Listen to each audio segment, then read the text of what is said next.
The energy is palpable inside Faurot Field. This is SEC Saturday Night presented by T-Mobile.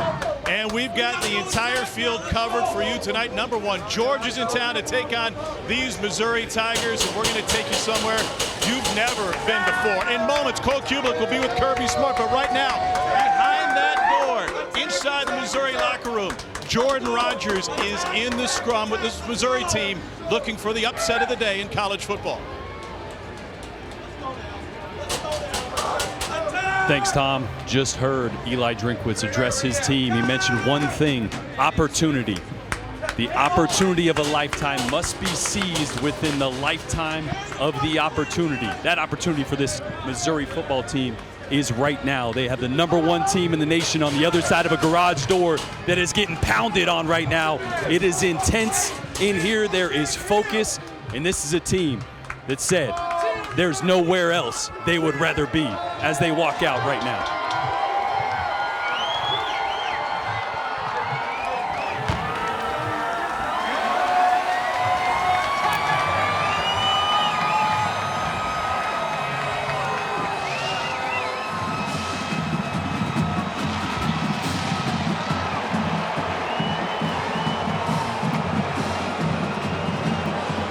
Been a while since I ran out on a field like this. I tell you what, the crowd out here from Missouri is ready to see what this team can do against a challenge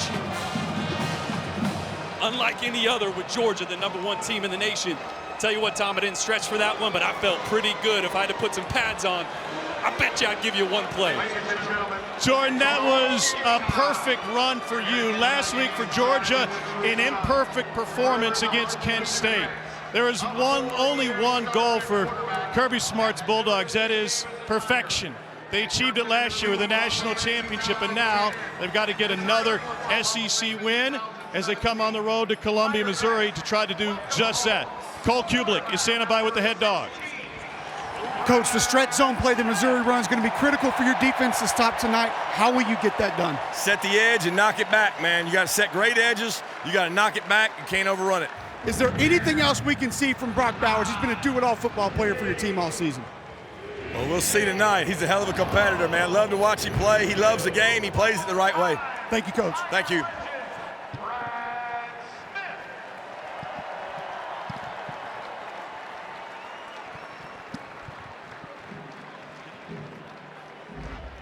I'm on blood. We just heard about Brock Bowers. I said he's one of the Heisman hopefuls, one of the best players on the best team in the country. And the problem with Brock Bowers is this: you put a corner on him, he's too big, he's too physical. You put a safety on him, he's too fast. And watch how Georgia moves him. This is what makes him so dangerous. On this play, he's got one responsibility. Safety's got it. He moves. Now the other safety rolls down to get him. He goes in motion. Now the opposite safety has to have him. 3 times before the ball was snapped. The responsibility for Brock Bowers changes. Again, start him in attached. Move him outside. Now he's one-on-one on a corner. You change the responsibility. You change the picture right before the snap. Set up a matchup, and he's going to win that every time. And let's not forget, he'll break one for 70, he'll jump over a corner, but he is still a physical tight end at heart, and he will run you to the sideline and open up holes. That's what makes Brock Bowers so dangerous. He is the #1 goal for Missouri to try to slow down tonight. Meanwhile, Cole, on the Missouri side, the biggest question mark this week, Luther Burden. He's a 5-star recruit. He hasn't gotten a ton of touches when things aren't going well for Mizzou. How big a role can he play tonight? I think he can play a critical role. We watched him in practice yesterday. Did have an ankle taped up. Did not seem to be exactly 100%. But I do think he's a guy that can still be a playmaker. I think maybe even more of a decoy than anything else. If Eli Drinkwitz can get him on the field, move him around a little bit, I know for a fact after visiting with the Georgia staff, they will respect Luther Burden if he's in the game. So Georgia will return, and what an opportunity for this Missouri program, Jordan. They beat #1 BCS Oklahoma in 2010. They've never beaten the AP team, and this environment might just help him. I tell you what, I was in there when Eli gave his speech. There was focused faces. There was optimism. There was excitement. This team is ready to take on Georgia here. No return for Karis Jackson, and now we see Stetson Bennett for the first time tonight. Last year, he may have been the most polarizing great player in college football. Now, he's just a great player. Yeah, last year at this point, we didn't know, is he a game manager? Can he be somebody that can take this team to a national championship and beyond?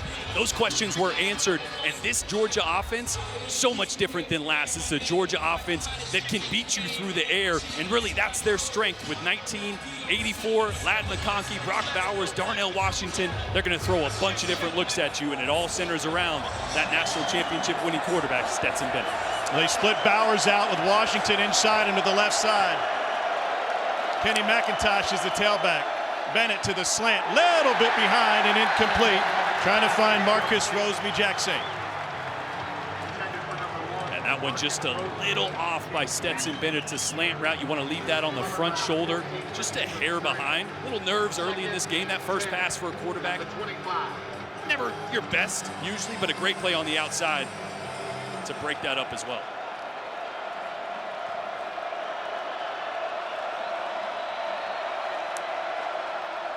Dogs will try to run it. Missouri is right there. That's Christian Williams. Cole, you think if Missouri has any advantage tonight, it's going to be their bigs on the defensive line. They have interior defensive linemen that can be disrupted. And you see Christian Williams right there just busting through over the left side B gap, being able to penetrate and get an early TFL. It's what this Missouri defense has to do. Be problematic early on behind the line of scrimmage. Third down here. Keep an eye on Brock Bowers. He's on the right side of the line of scrimmage, attached at tight end right now. Let's see if they move him to try to set up a matchup for this third down, and they do. Made eye contact with Bennett before the shift. Third down, 14 for Georgia. Pressure coming up the middle. Bennett, pressure, sidesteps it, gets one man in the air and goes down, and Missouri with a big stop on Georgia's first possession.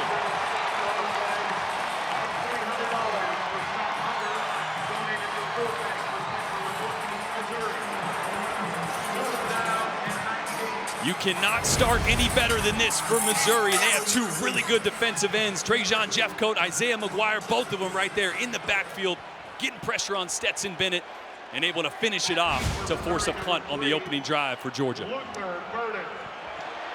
Brett Thorson to punt it away. It's Luther Burden, the five-star, to return. Fair catch. And that's where Missouri's offense will take over. They're led by a sophomore from St. Louis out of Chaminade, Brady Cook, who grew up a Missouri fan, whose parents are here tonight and brought him to Tiger games as a kid. Never before has a Missouri quarterback beaten the AP #1 team.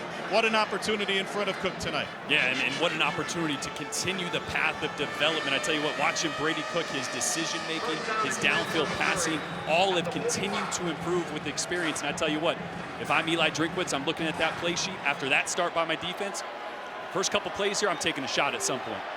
Tailback to start the game is Cody Schrader, the D2 transfer from Truman State. They'll end around, they get it into Burden's hands. And on the sweep, they had to fight for everything. And that's huge. Get the ball early into the hands of your playmaker. In Missouri's 2 losses this season, he's only had 2 touches for 9 yards. 1 reception, 1 rush. Got to get the ball in your playmaker's hands early, get him in rhythm, get some confidence going. Daniel Pete now in a tailback for Mizzou. And this is Lovett. So both talented wide receivers have gotten a touch in the first 2 possessions. I like how you spread the ball outside, try to get it to the perimeter early, Tom, and you mentioned it. 2 guys who can be dynamic. 7 and 3, both pointed out to me on the field by the Georgia defensive coaching staff as guys that have to be aware of.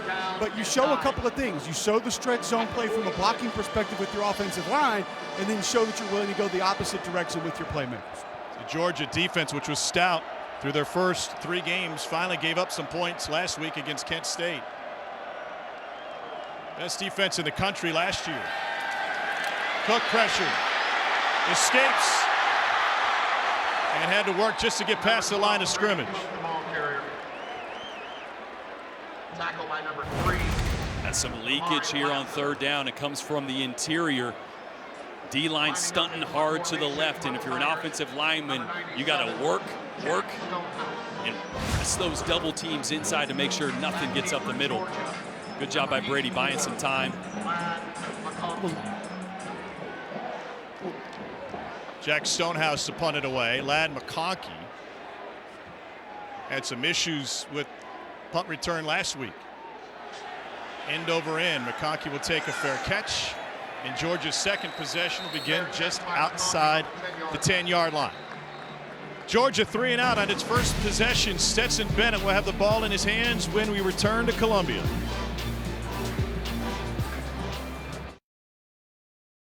No score in Columbia, Missouri. Georgia Bulldogs going to take the ball on offense, Jordan. This is a team that sets up the run by throwing the ball. When does Georgia need to commit to the rushing attack tonight? Well, you at least have to show it, right? Early on in your play calls, first 15, you need to show certain runs because you want to set up the play action. You want to set up certain formations. So I expect a few runs early on here, whether they hit or not.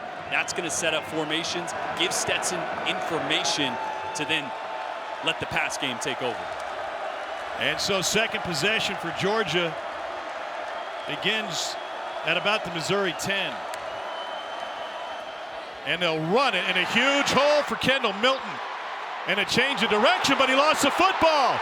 Tigers fall on the logo. Was he down or not? Looks like Missouri made its first break. Tyron Hopper forced it out. Rakestraw found it.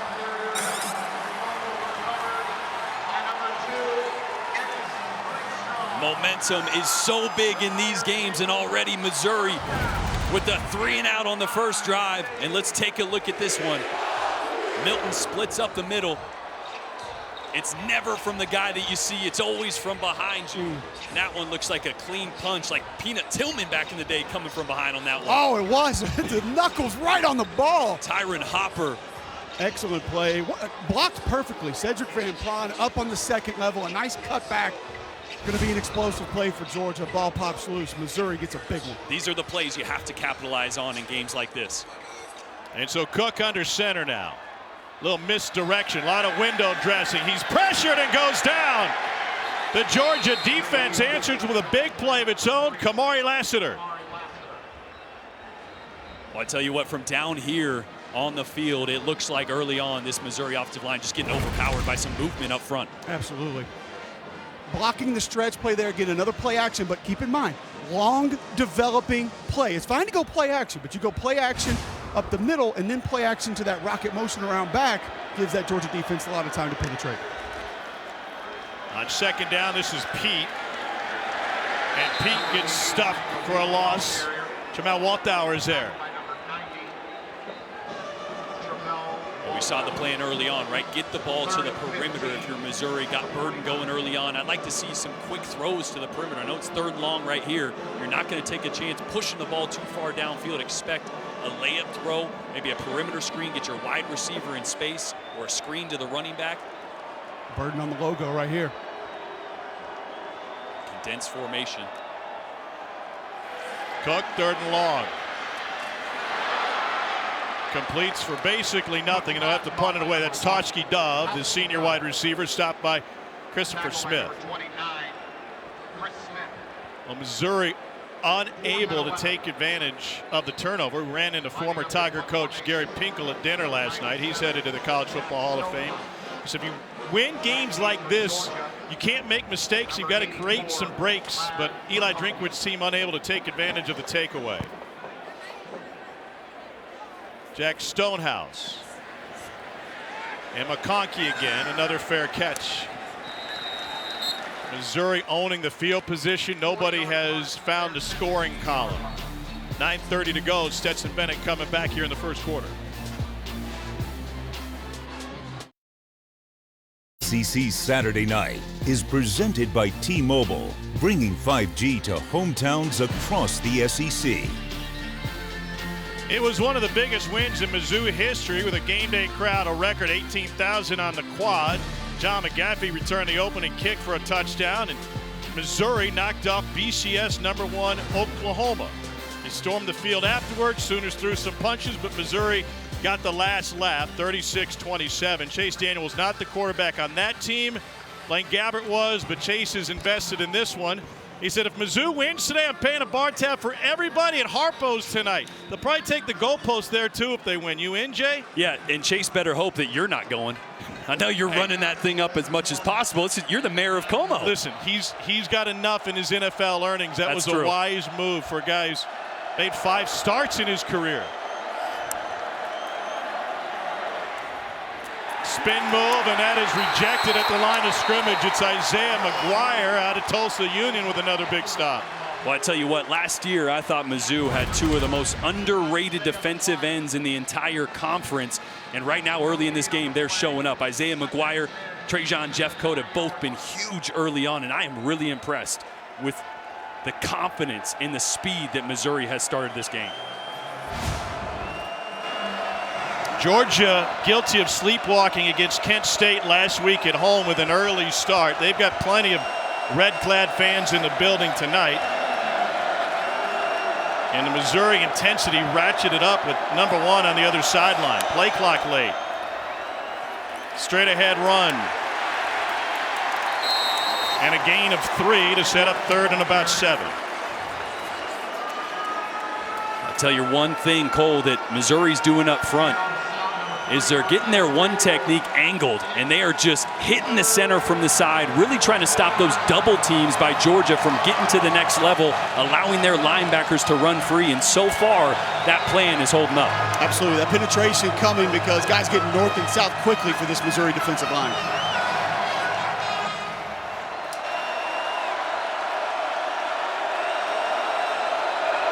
Third down 7.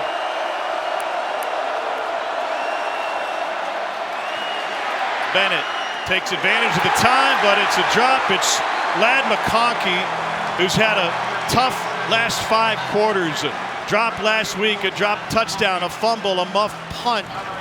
Kirby Smart said nobody wants to fumble the ball, but it's about focus with him, and that's been the teaching point. Yeah, really good concept here, and Stetson does a great job with some stuff around his legs there of delivering that ball. I'll tell you what, sometimes as a receiver, it's just all mental. It's between the ears. Sometimes you need a layup throw on the outside, a quick one, just to get things going, to shake it off.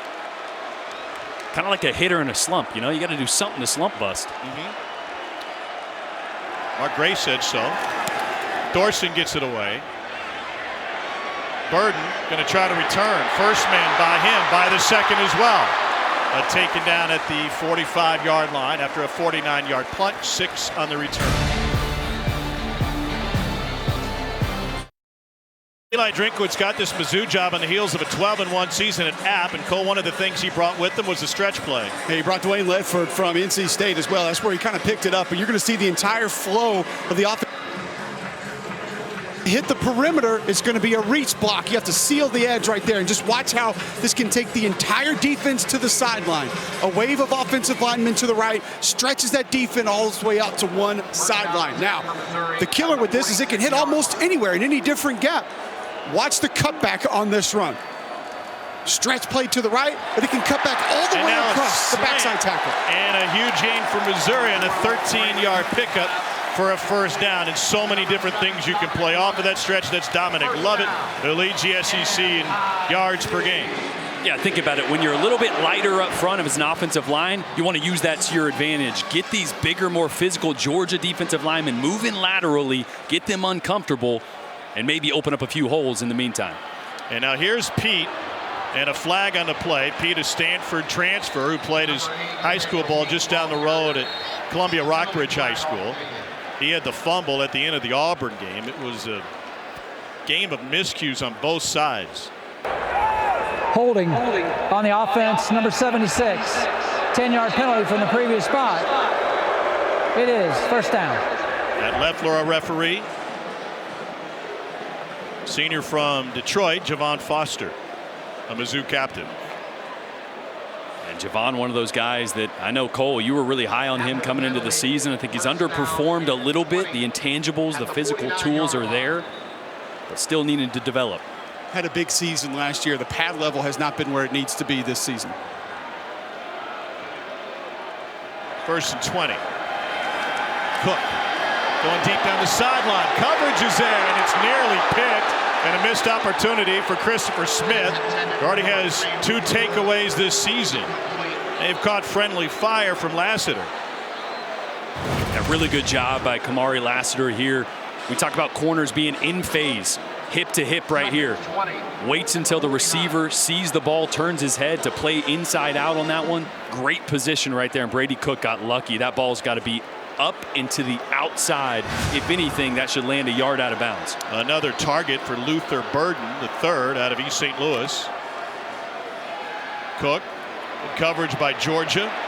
Going downfield again, and that's caught for a first down. Dominic Lovett. Another flyer from the east side, a gain of 27.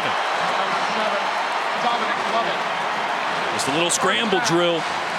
You run this every week in practice. When a play breaks down or you bust it, just practice that scramble drill. You're the quarterback, and Lovett did a great job of it. Another offensive line mistake. It's Connor Wood. Cole, you played in games like this in the SEC on the offensive line. How hard is it from an emotional standpoint to stay true? You're just anxious. You want to get going. You want to trade some paint, try to knock somebody off the football. Then you go fast tempo right there after a successful play. The adrenaline's running. You're coming up and probably waiting for a silent count. So essentially, you're just going on movement of the football. Very tough to hold your water.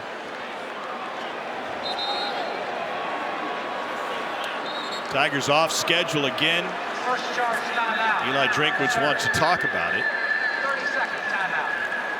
Tigers in plus territory. Let's find out what else is going on. Back to the studio in Dari. All right, guys. 5-star play presented by Yellowwood. And check out Robbie Ashford. The strike to Camden Brown, and Auburn leads LSU 14-zip early in the second. Raise your hand, even though we can't see you, if you saw this coming, guys. Well, a lot of surprises in the league today. Mississippi State hung 42 on A&M at home. Will Rogers threw for 329 and 3. Hello. Wow. That A&M offense has got to figure some things out. But I've been mentioning Mississippi State had a slip up, but they are a dangerous player in the West. Really good on both sides of the ball. Tigers have stepped on their own toes a couple of times. Empty backfield now. Mookie Cooper motions out. They get it to the Ohio State transfer, and he dances his way inside the 25 to get some yardage back. 2nd and 10 coming. Love that play call right there. You get to an empty set, which does two things. It gets your playmaker, Mookie Cooper, out in space, but it gives Brady Cook information. Anytime you motion that running back, Brady's going to understand what the defense does, what they're going to be in, zone, man. And now upstairs, this offensive staff can get a game plan together. The next time we see it, they'll have an answer. Cook on the run, dumps it off to Lovett, and Lovett is surrounded by dogs. Jamon Dumas-Johnson, first man there. It's a loss of 4. It's just such a good job by Dumas-Johnson here, reading this the entire way. Mizzou wants to play this on the edges. And Dumas-Johnson saw that, reacted immediately. If your wide receiver can't outrun their safety slash linebacker, it might be a long night. Yeah, that's going to be an issue, but you got to be better formationally then. You got to put him in different areas, right? He works across the line of scrimmage right there.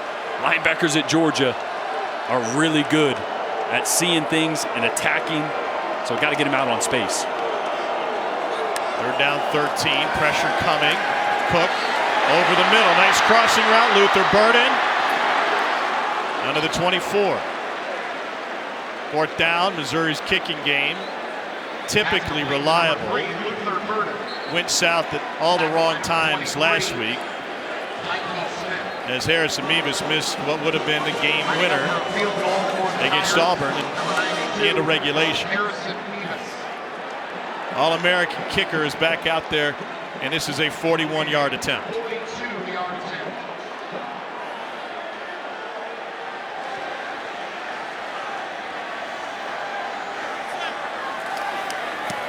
And Mevis with a knuckleball, and he punches it through. He's back on track. Wasn't the prettiest, but it went through. And speaking of not being pretty, I know it's not anything Jordan can relate to, but last week's game on the Plains, ugly on both sides. He missed it. He pushed it right, and we go to overtime. Video review. The ruling is It's an incomplete pass.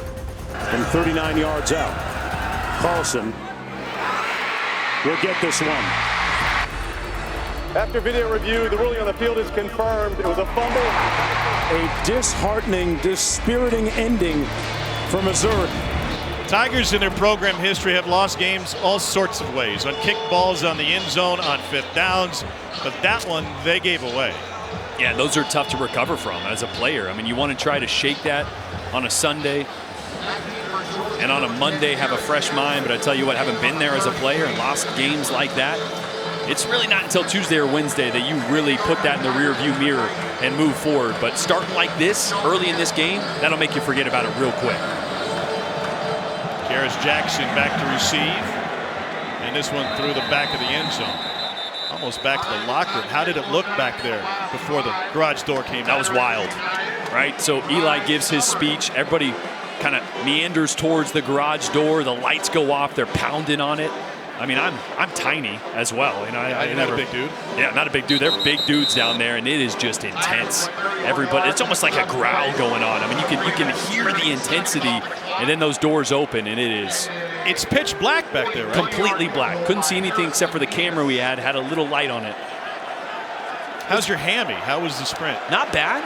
Yeah, you know, I stretched a little bit in the locker room, trying to loosen things up. Did anybody say, who's that dude in a suit? Everybody. Kendall Milton, play action.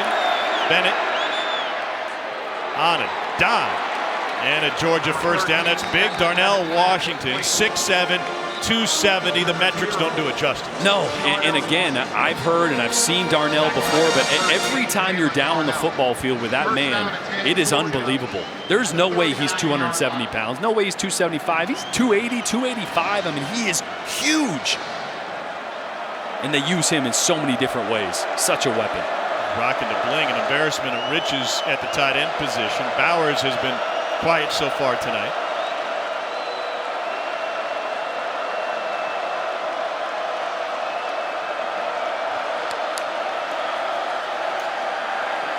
Bennett. Incomplete. Mosby Jackson, the intended receiver. And as Wake Shaw Jr. coming back from an ACL injury last year, one of the team leaders on this Mizzou squad, has come up with a couple of big plays tonight. Second down and 10 at the 39-yard line.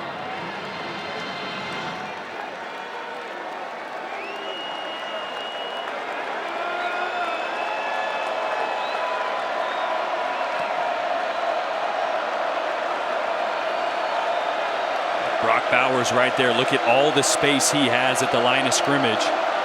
Mizzou's going to be in a form of zone coverage and then be able to work in space.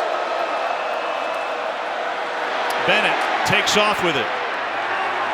And that will leave third and medium for Stetson Bennett in Georgia to try and keep this drive going after a 7-yard scramble.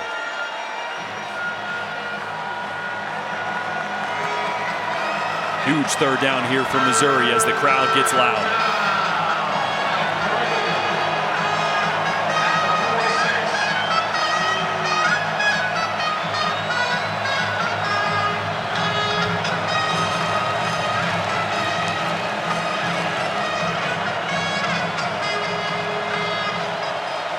Georgia 0 for 2 on third down tonight.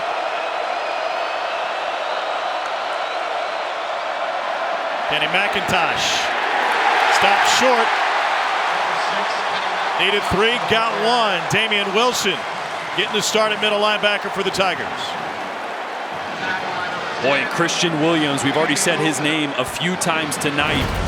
Doesn't make the play here, but he's going to push the running back to bounce this one out to the left. Watch the penetration there. They want to get north and south right there. Kenny McIntosh does, but because of the penetration by Christian Williams, that run game gets bounced out further than they want it, and a big stop. Another opportunity for Burden. He took one to the house a couple of weeks ago.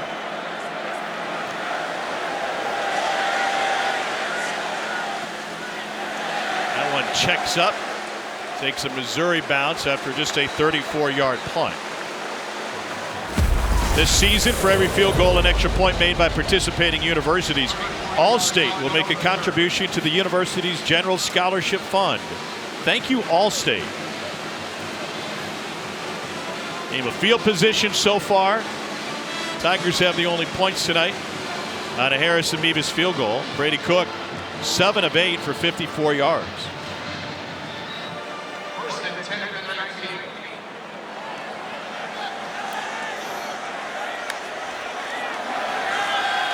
Tigers on the ground. Gain of 3. Cole, last year that was a record-setting Georgia defense. This one, it's tough to live up to that standard. It's still pretty good, though. Not going to be that, but talented. I mean, you see the flashes that come from 90, 93, 13. I mean, you can tell this is going to be a big-time defense in time. They're just young, and that youth shows up at certain times, not going to have those playmakers up front like they did a year ago. 5 in the first round. Tigers trying to run it again against this stout Georgia defense. 14th in the nation against the run. Yeah, I thought it was interesting, Tom. You asked Kirby, you said, well, how do you get that secret sauce back up front? He said, well, Walker, Davis, and Wyatt were the secret sauce, man. It's not a big secret. Like, it was actually a big secret because those guys were mammoths inside on that defensive line. It's just going to take some time for these players to be as consistent as some of the guys Georgia had a year ago.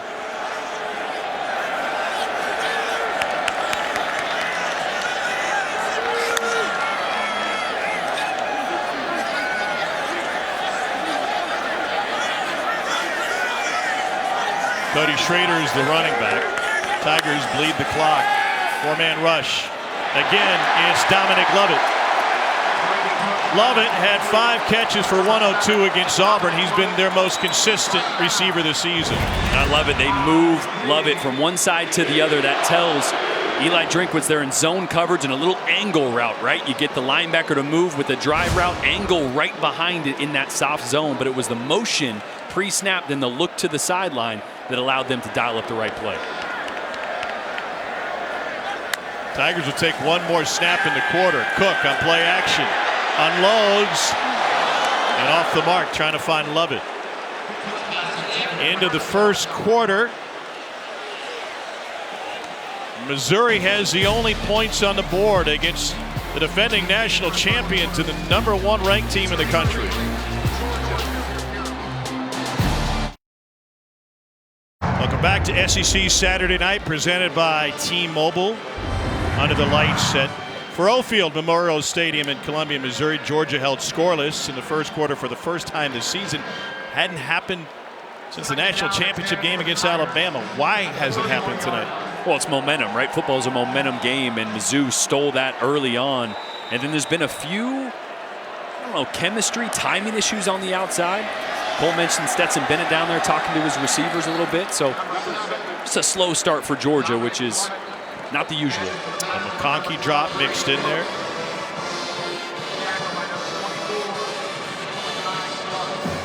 Now, one thing we haven't seen from Missouri that I really liked on tape was the formation into the boundary, right? Putting 2 or 3 receivers into the boundary really changes how a defense has to play you. Right now, 3 receivers to the top. Had a lot of success the last few weeks putting those receivers into the boundary to change the matchup. Haven't quite seen really any of that tonight. Cook checks to the sideline. Play clock getting late. Dogs fake the blitz. Cook trying to direct traffic on the run. Dangerous proposition. He got a man open. And a first down for Dominic Lovett. Scramble drill is paying off for the Tigers tonight. Wow, it's just such a good job by both Brady Cook and Dominic Lovett. Look at Cook here. Great job of knowing when to escape the pocket, and Lovett works to the sideline there and then puts his hands up. That's called a mailbox. Hey, throw it up. Gets behind the defense as George is looking in the backfield to see if Cook was going to take off and run with it. Cook stands tall, back shoulder incomplete, trying to find Burden, and a flag on Kamari Lassiter. Eli Drinkwitz has wasted no time calling Luther Burden III's number tonight. That was a heavy criticism of the most highly touted prospect. Yeah, and look, he was a little disgruntled this last week, right? Coming off the loss. On the defense, number 3, 15-yard penalty. First down. A lot was made about him wiping some things on social media and kind of that whole thing. We've seen it before, right? These are young kids, and when you get a little disgruntled, their life's on social media. But he reassured these Mizzou fans And look, one thing Eli Drinkwitz said this week is you can't skip steps in development. Yeah. You really can't, right? And so showing him the track record, showing him the process to get him where he knows he can be. Here's Pete. Beats the first and runs him over and takes it to the 10. A physical 4-yard gain for Nathaniel Pete.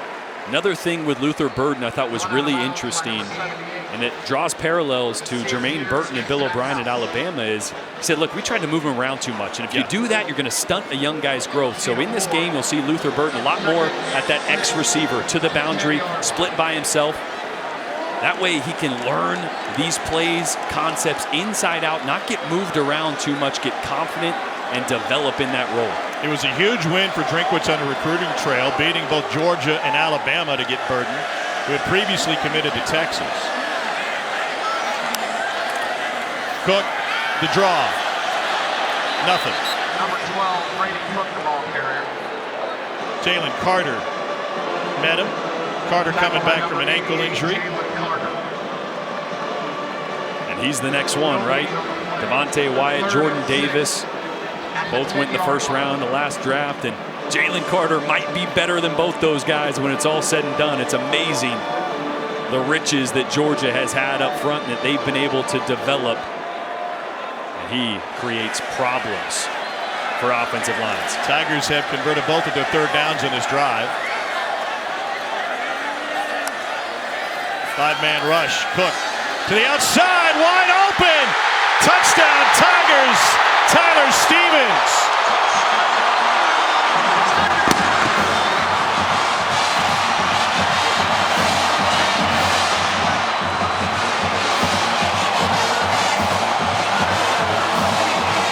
Perhaps one of the reasons Stevens was wide open is the Tigers very rarely use their tight ends this year. That's just his third catch of the season.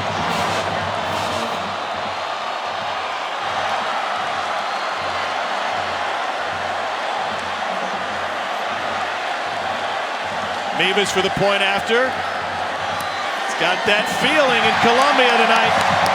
Tell you what, as good as Dominic Lovett has been with the ball in his hands this time as a decoy, really opened up this touchdown. They're going to set up a little slip screen that we see him run so often. Lovett's going to come up here, act like he's going to get the ball. Stevens is going to fake the stock block, work down, and look at the effect that has on the Georgia secondary, playing the slip screen and letting Stevens slip right behind him for the touchdown. Transfer from the University of Buffalo has extended the Missouri lead over number 1. It's 10-0 Mizzou. Early momentum for Missouri. 10-0 early second quarter. Some frustrations percolating on the Georgia sideline. Yeah, it's self-inflicted wounds, right? You mentioned the drops, some of the miscommunications in the secondary. That was a blown coverage, the pass interference that really set that up. Feels like Lassiter's saying, not me, go find somebody else. And he got flagged for the PI, but that wasn't his fault on that touchdown. It was really Chris Smith that let the tight end go. Obviously, it's the eye candy, right? All those DBs got fooled by the fake slip screen. It happens. But an inopportune time to blow a coverage down in the low red zone. Well, down behind the Georgia bench, defense coordinator Glenn Schumann made sure he went down to each position group on that bench, try to calm everybody down, have a few words.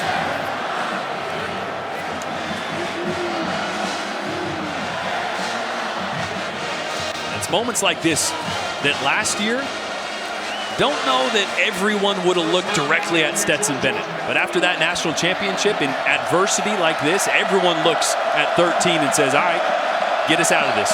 We've seen you do it. On the wheel route, too strong. Aiming for Dominic Blaylock, who thought he was held. His dad played some big games. Pardon me, that was Kenny McIntosh. Covered on the play by number 8, No targets yet so far for Brock Bowers. Expect them to get him involved very quickly as he lines in the slot to the bottom of your screen right here.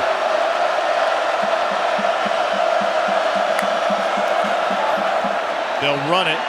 And Edwards, and he gets dropped in the backfield. Tyron Hopper, transferred in from Florida after a big game against Missouri, also has the forced fumble tonight. Heck of a play by Hopper. Watch him just duck right down underneath the puller. A little bit of a pin and pull scheme there for the Georgia Bulldogs. Hopper has the quickness and agility to be able to get underneath and then get back to make that tackle. Excellent play. Georgia hasn't converted a third down tonight.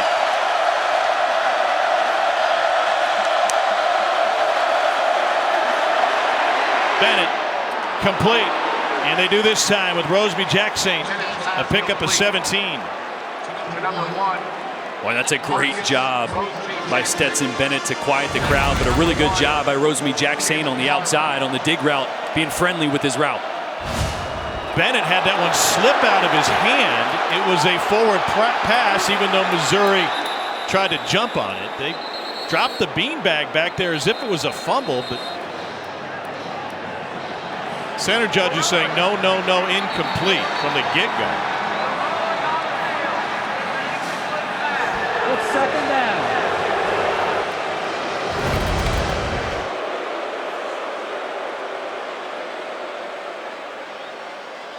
I mean, that's like something you see on a blooper reel. It just fell right out. Yeah, and I tell you what, quarterbacks that have a strong pat, you see with his left hand him pat the ball as it moved back. Sometimes you hit that a little too hard. You're not firm enough with your right hand. That dislodges it right before you take the ball back, and it just comes right out. Not a case of the Kenny Pickett's there. More so, he just kind of knocked that one with his left hand right before he took it back. Seemed as if Georgia recovered anyway, but it was an incomplete forward pass. Bennett. And there's Bowers for the first time. Really interesting, Cole, talking with Todd Monken, Georgia's offensive coordinator, said this guy's still learning how to run routes. Interesting and also terrifying when you think about the fact that he talked about him as more of a running back hybrid, not necessarily a receiver that moved to tight end and kind of outgrew the position, still learning how to run routes, still learning the intricacy of the position. On 3rd and 2. Ball on the ground, Missouri finds it. Another Georgia mistake, and the Tigers scoop it up. It's Dalen Carnell.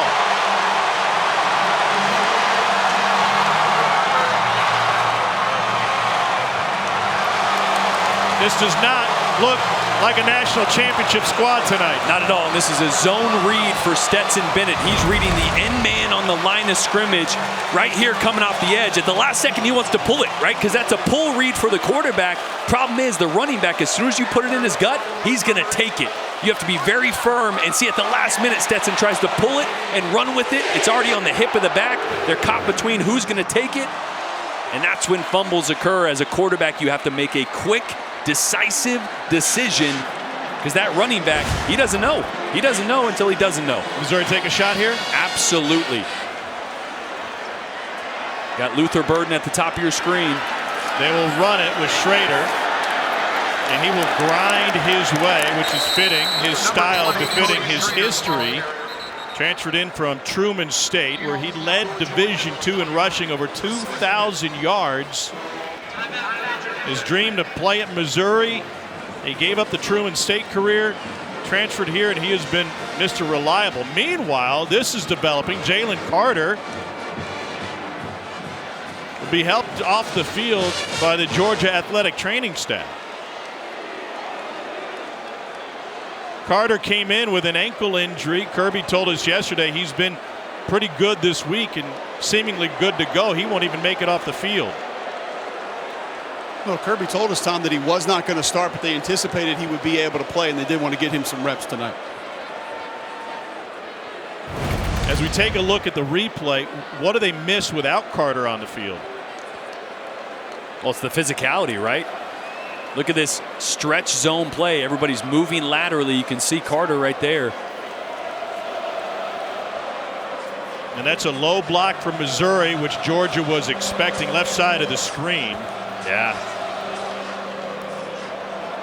That's the thing on those stretch plays. Those backside offensive linemen are really trying to get in front. That time, probably shouldn't have gone low. You were never going to get out in front of Jalen Carter on that one. He's not expecting it, surely.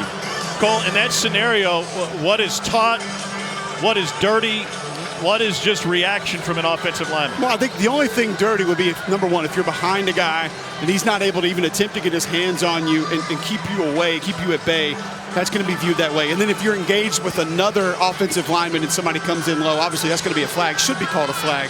That's obviously going to be considered dirty as well. I was kind of in that gray area, right? There's a lot of it, Jordan. There's a lot of this in the gray. I talked to Will Muschamp for about 10 minutes about it before the game, and he referenced the game against App State when he was the head coach at South Carolina. He said we had about 10 D linemen in the training room the next week, all banged up from blocks like that. Cook dumps it off, and for the first time finds Barrett Bannister, picks up the first down. Well, tempers were flaring even before the sunset here in Como. I see Jalen Carter there walking past some Mizzou players, getting warm. Some jawing, little trash talking goes on, and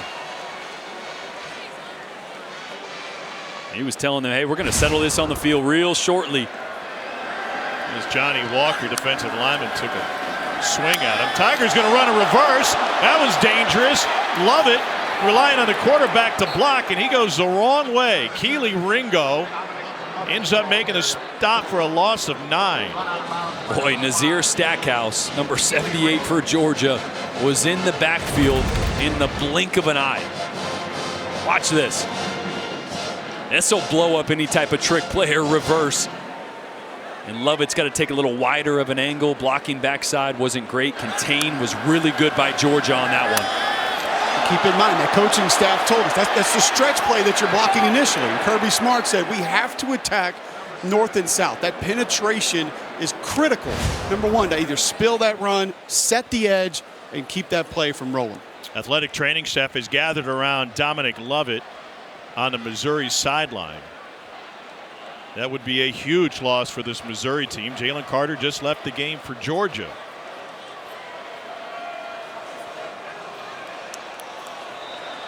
We will step away for a timeout. The underdog Missouri Tigers with a 10-0 lead on number 1 Georgia. Jalen Carter still getting attention from the Georgia athletic training staff, looking at his ankle. Let's get another look at this play with our offensive line expert, Cole Hubler. You cannot be engaged with an offensive lineman and then have another one go low on you. So we see Jalen Carter left side of your screen. You see Mitchell Walters has got to get out of there, 75, and it's tough because Carter's playing off of him, but in my book right there, that's a penalty. I mean, that's a chop block. He's engaged with another offensive lineman, and he takes another one low. Probably should have been a flag on that play, but 75 has got to haul butt and get out of there. Otherwise, because the tackle doesn't know. He just knows he's going low. He can't see what else is happening. Meanwhile, key injury for Missouri. Dominic Lovett is in the tent getting looked at after he got his ankle rolled up on. Cook dumps it off. They love this. Here's Mookie Cooper. Stays in bounds, picked up maybe 3. And that's a route we've seen multiple times tonight. Yeah, might as well be a run play, right? Running backs going one direction. Mookie Cooper, kind of a hide route they call it, coming underneath the line of scrimmage. It's a quick, easy throw. Get the ball in the perimeter. Easy for Tiger receivers to hide. They're not a big group. No. 5'10", 5'11", Cooper at 5'8".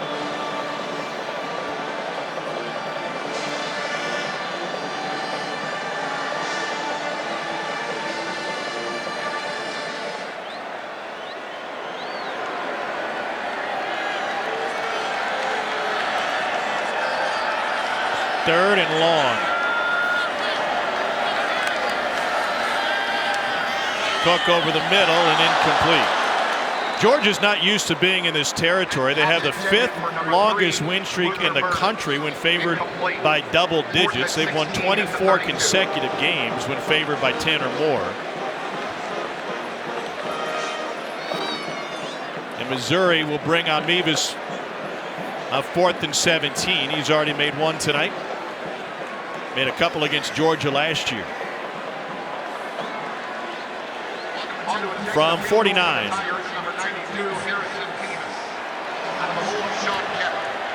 Well within the range of Harrison Mevis.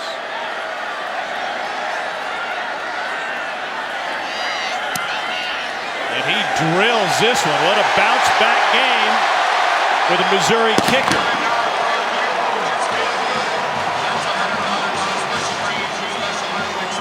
He pushed what would have been the game winner at the end of regulation against Auburn from extra point distance.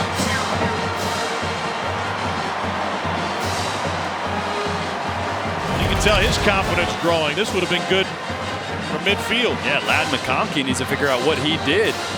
What was his slump buster? Because he's drilling them tonight. A fist bump? Get some swagger, kicker. Let's go.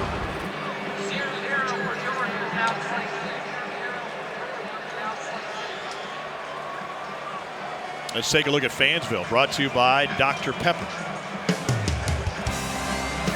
Plenty of Georgia fans have made the trip to mid-Missouri. I'm sure those Tiger fans are being great hosts.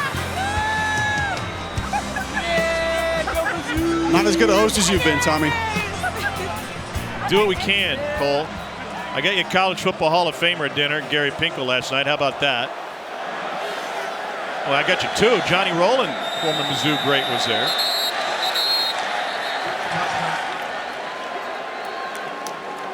This is rarefied air indeed. Trailing by double digits against an unranked team. The previous time under Kirby was 2016 against Missouri. Georgia has only lost as the #1 team against an unranked opponent once, ever.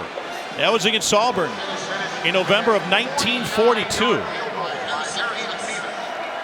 Dogs need to clean up their mistakes as Stetson Bennett fumble gave Missouri a short field on the last possession.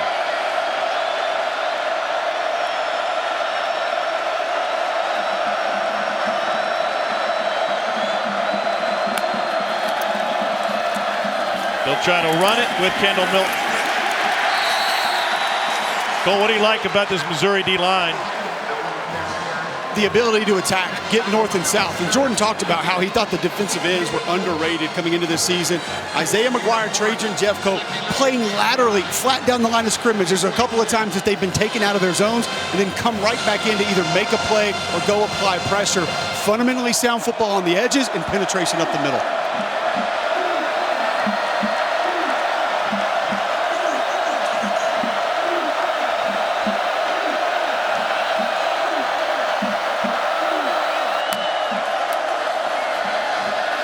Bennett, incomplete. A little high for Kenny McIntosh. How is Stetson Bennett different late in the possession? Well, he's been so good on third down. Look at the numbers. Last year, just 52%. This year, 70%. And look at all the throws past the sticks. But these are moments that you really miss. A.D. Mitchell, who's not 100%. Arian Smith worked his way back. We've seen him on the field, but not 100%. They're down a few receivers, and with Ladd McConkey kind of in a funk, they got to figure out who their go-to guy is here. They got to figure it out quick. Outside of Brock Bowers, that is. Yeah. Trouble hearing. Play clock at 1. Tigers trying to bring pressure. And a fantastic grab for a Georgia first down by Dominic Blaylock. A gain of 18. Strong hands from the veteran, the junior Blaylock, who has an injury-riddled career, coming up with a huge catch here. This is a tough one as a quarterback because it's a straight stem, so you're throwing to the left, but Blaylock is actually working down his original path, so very easy for the quarterback to leave that inside. But Blaylock made a great catch to make up for just a hair inaccurate pass. Bennett keeps it, unloads. Here's the best tight end in the country, Brock Bowers. Just a second target tonight for Bowers, and he wins the jump ball for a 33-yard gain. First time Georgia has crossed midfield tonight. And those are the matchups they want. Getting Brock Bowers on a safety. Ladd McConkey drew the attention of the corner and the safety over the top and left the one-on-one matchup they're going to try to find quite a bit tonight. Pressure from the edge. Bennett tries to shovel it. And that is incomplete. Man, Georgia, all sorts of chaos in the backfield at multiple times tonight.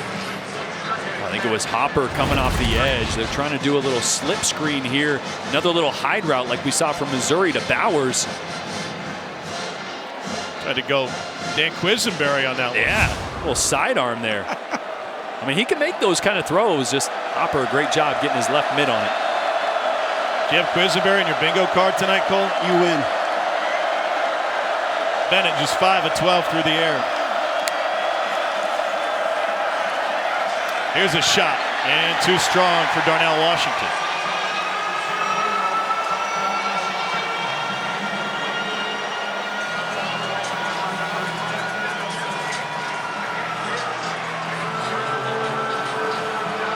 Let's see what Missouri decides to do here. Last third down, they brought 5 rushers, left a zone vacancy that Stetson Bennett was able to capitalize on. This time they're going to stack the line of scrimmage, make Stetson Bennett this offensive line, figure out who's coming.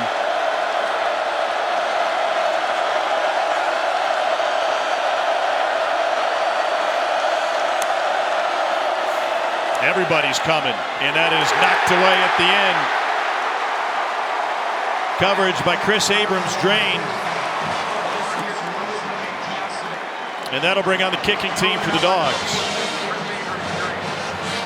You hear about defensive linemen being asked to dip the pocket. Watch 6, Darius Robinson, right in the middle. Zero nose. Just bulldozer. It's going to make your quarterback think just a little bit more about getting rid of that football quickly. And Mizzou brought cover 0 pressure that time. So middle of the field was open. They tried the out to the sideline. Great coverage. Great job dialing up pressure by Mizzou. Jack Podlesny from 40. Crushed it. Dogs finally on the board with 6:36 to go in the first half. Missouri looking for the upset of the year in college football, up by 10. Was at the helm for Mizzou when they entered the SEC, and all he did was take him to Atlanta in his first 2 years in the league. Honored tonight by the College Football Hall of Fame. He'll be inducted in Las Vegas this offseason, and his name unveiled on the brick wall surrounding Faurot Field. 2014 SEC Coach of the Year, won the Big 12 North 3 times, took Missouri to the #1 national ranking in 2007. And he's got a good taste in restaurants, Cole. I had a great dinner at Murray's last night. You know you're in the right spot. Never seen sardines on a menu before. First time last night. Did you get them? Your producer did. Bill Palladino said sardines are for me. I went with Bob's, the dusted peppers and the filet. Oh, typical. Brady Cook last week against Auburn threw for just 95 yards tonight against the stout Georgia defense. He's thrown for $121.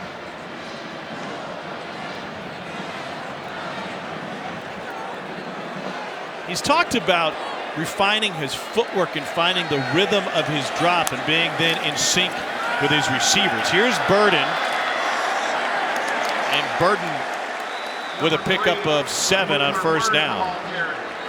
Yeah, you mentioned that. It really comes down to some of the inefficiencies throwing the ball downfield early in the season. And sometimes when you just take a 3-step drop or a 5-step drop and you're working on quickness, you hitch up, you throw it. Receiver's not ready. He's not at the target depth. His eyes aren't up yet. So you got to make sure that you're quick, not in a hurry, but that you time up your drop to the rhythm and the timing that the throw dictates. And that could be different. 3 or 4 different ways you could do a 3-step drop, depending on the route. Nathaniel Pete picks up the first down. But again, all things you start to learn and develop as a starting quarterback. Right? Yeah. Game speed is different than practice speed. Game speed is different than 7-on-7. So all these game reps early in the season, oh man, I gotta temper, slow down my 3-step a little bit, hitch up a little slower to time up those deep routes. And last few games, you've really seen him and Lovett, who's not on the field tonight, or at least the last couple drives. And they'll go straight ahead with Cody Schrader. And Cody Schrader leading the convoy. Finally taken down at the 1. 63-yard rumble for the senior from St. Louis by way of Division II Truman State. He had one of the most prolific high school careers but wasn't recruited. And now Mizzou with a 1st and goal at the 1.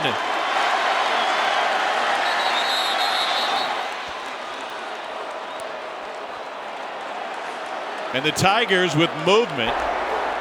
False start. Offense, number 75. 5-yard penalty.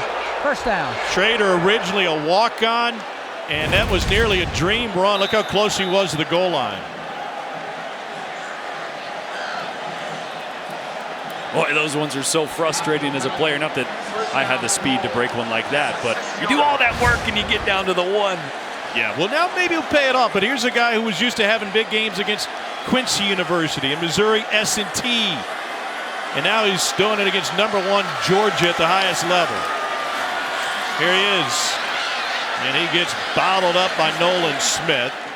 Preseason list for the Outland Trophy and the Nagurski.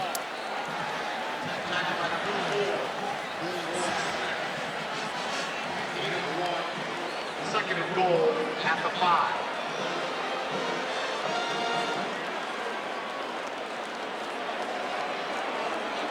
Georgia has been playing without their big defensive tackle, Jalen Carter.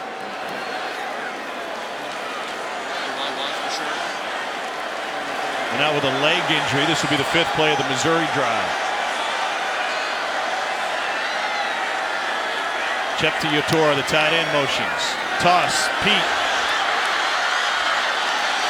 Able to find one. Robert Beal Jr., the senior from Duluth, Georgia, with the tackle. Boy, how big is that false start penalty right now? Got the ball all the way down to the 1, had the momentum. We're going tempo to try to catch Georgia offsides or not ready, maybe a little tired, and you get a false start call, backs you up, and now, boy, the momentum that you lose if you don't punch it in here. Burden on the wrong side of the formation. Plenty of time on the play clock.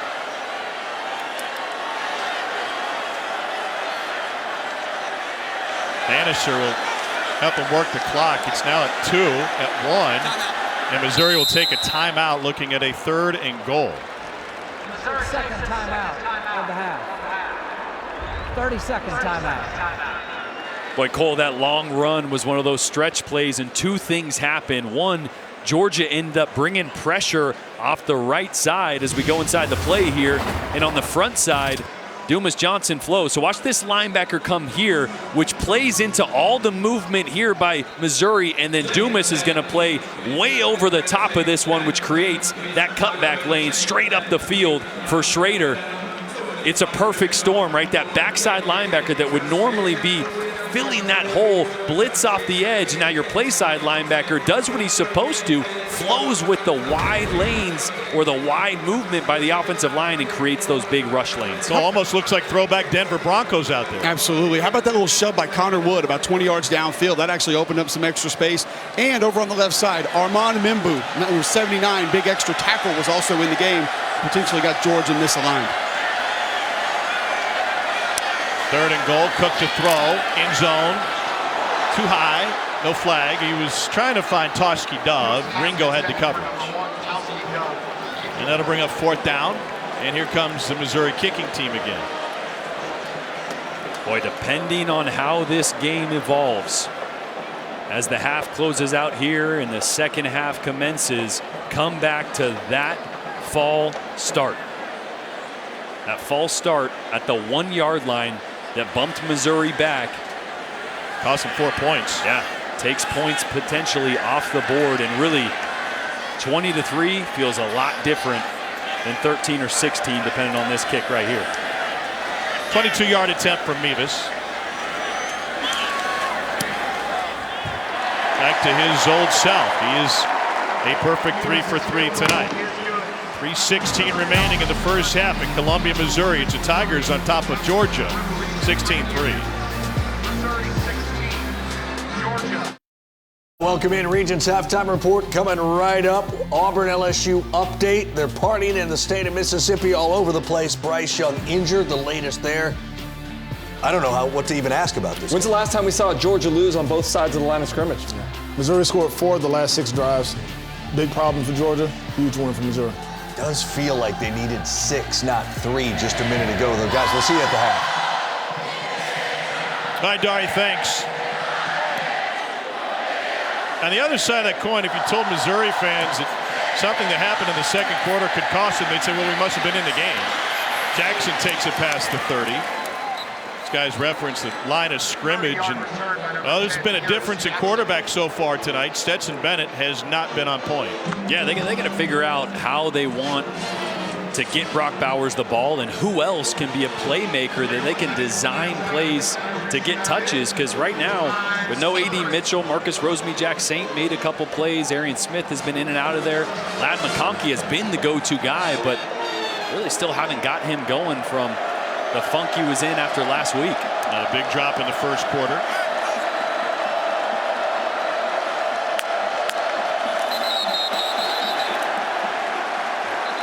Tate Ratledge, sophomore from Rome, Georgia, moved.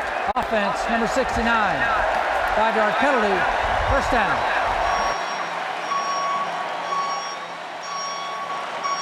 So they will back him up.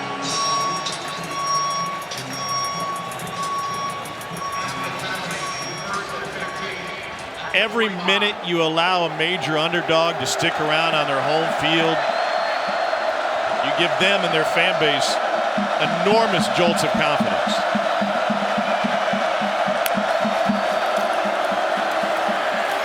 Here's McConkey.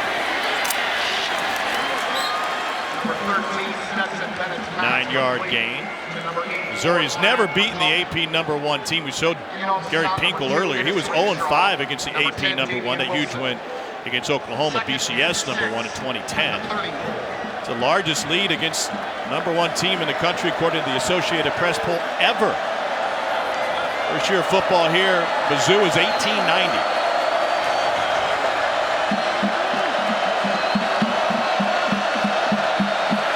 Tigers showing corner blitz. Get man coverage here. They'll only bring 4. Bennett has to run, and on the run converts for a first down. That's Dylan Bell's first catch of the game. Well, this is what makes Georgia and Stetson Bennett dangerous. It's what he can do with his legs when the pocket starts to break down. And this throw, this is ridiculous. Moving to his left as a right-handed quarterback, which you don't see there. He's got to get it up and over an underneath defender. Does it perfectly. Bennett again finding his rhythm. That's good for a first down to Karis Jackson, a pickup of 11. 32 yards on the last 2 completions for Bennett. I love them going tempo here. You can feel the momentum change. Capitalize on it. Tigers bring 4 that time. A little bit high, but hauled in. That's Arian Smith working his way back from a leg injury. This is kind of what we expected out of Georgia. This is what they looked like in the opener against Oregon. Scored touchdowns in their first 6 possessions. Right here, you start to sniff the high red zone. This is where Todd Monken goes to his plays that have a 19 by him. Brock Bowers, how do I get him involved? Bowers sneaks out, Bennett going the other way, and nobody is there. He wanted Edwards out of the backfield. 3rd and 3. A little miscommunication there. Edwards has the ability to blow by the linebacker there or cut it off on the angle. Caught in between on those. And a crucial 3rd down here for Georgia.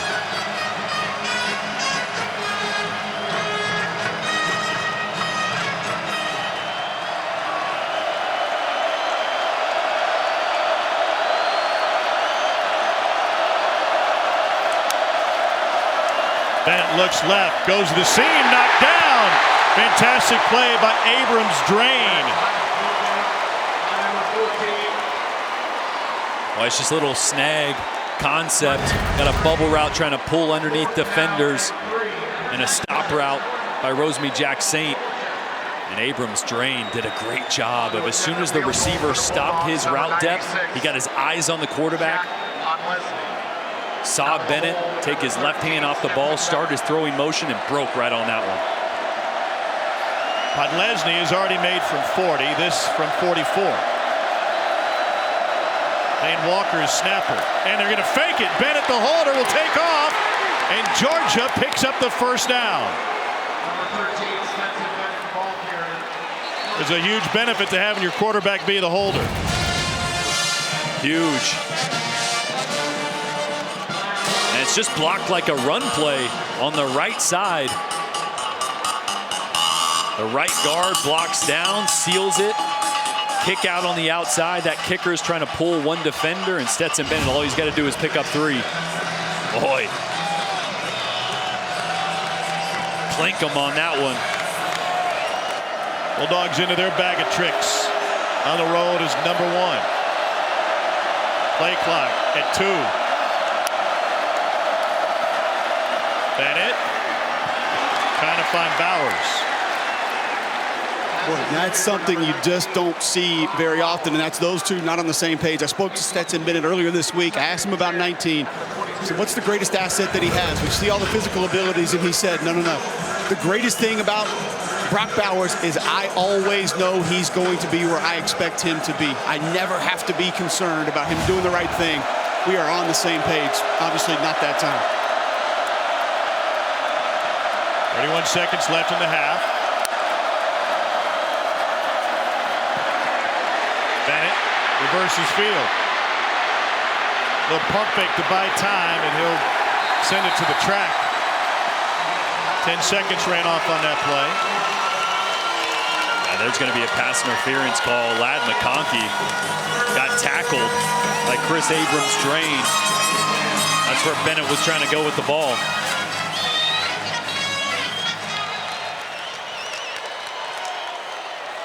Matt Leffler is our referee tonight.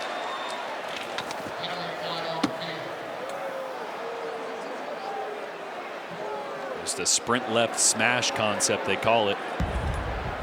Holding. Defense number 14. 10-yard penalty. First down.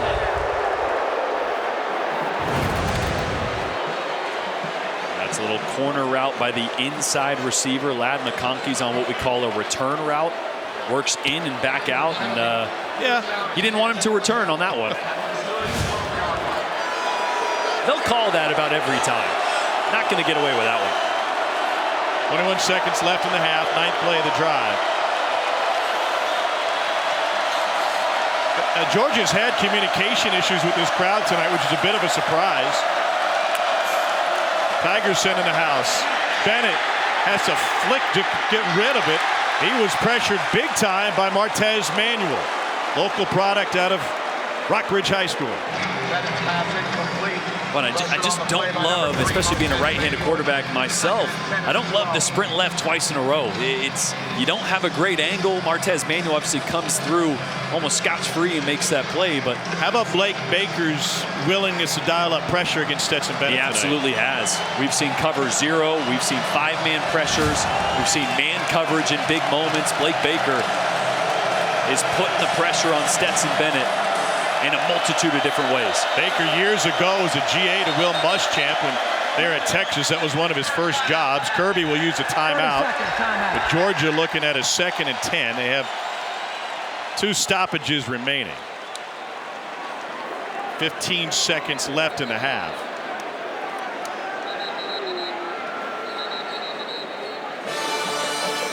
Thanks to Wheels Up, helping make travel easier. Jordan had a nice Saturday morning, spent the morning in the Grove with Nation, and here in Columbia tonight. Piece of cake, right? And what a game in Oxford. Yeah, I just didn't know I was going to have to run out of a tunnel. Yeah, Kentucky, Ole Miss. Did we surprise you with that plan? Yeah, a little bit. I show up and you're like, hey, by the way, how your hammies feeling? We're going to have you run out with the team.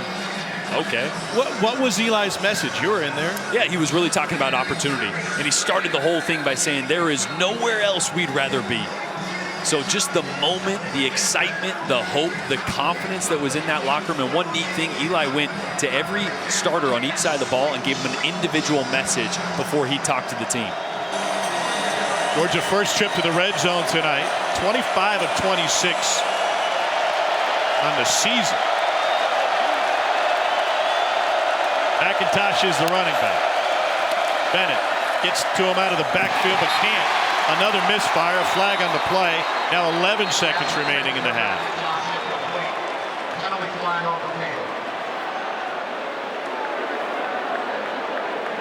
As it stands, Bennett is just 9 of 22 tonight. Hands to the face against Georgia. Personal foul, hands to the face on the offense, number 59. 15-yard penalty, replay, second down. It's Broderick Jones making his 9th straight start at left tackle. SEC freshman team last year. See Broderick Jones right there working on Isaiah McGuire. Second time we've seen a quick throw to the boundary be high from Stetson. And it was something we talked about to Blake Baker about batted balls, right? As soon as Stetson breaks his hands, which means his left hand comes off the ball, he wants his D linemen to get their hands up, and that's caused a few high throws by Stetson. Taking advantage of the stature. Now looking for a screen. This is Bowers, and he punishes a couple of defenders to take it down to the 16. Timeout with 3 seconds remaining on a gain of 11. That's a great job getting into a more manageable field goal range. But Lesney has the leg, even from back where they were, but feel much better about the 15-yard line.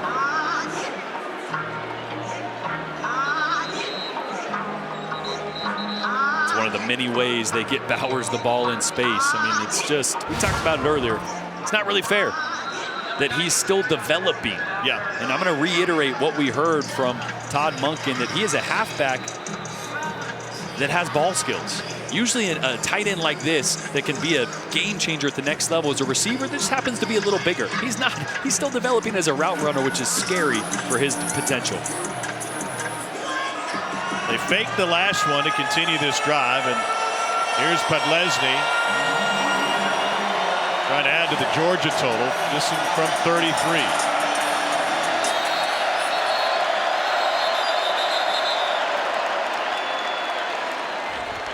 Final timeout, Missouri. Missouri uses a timeout to try and ice Podlesny. Marching Mizzou is ready to take the field. You can watch a live performance on SEC Network Plus in mere moments. Start streaming now on the ESPN app.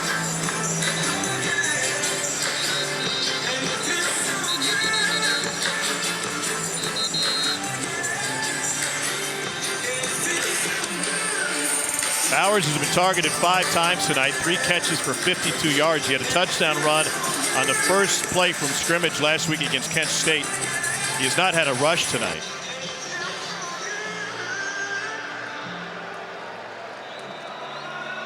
Missouri will get the ball to start the third quarter.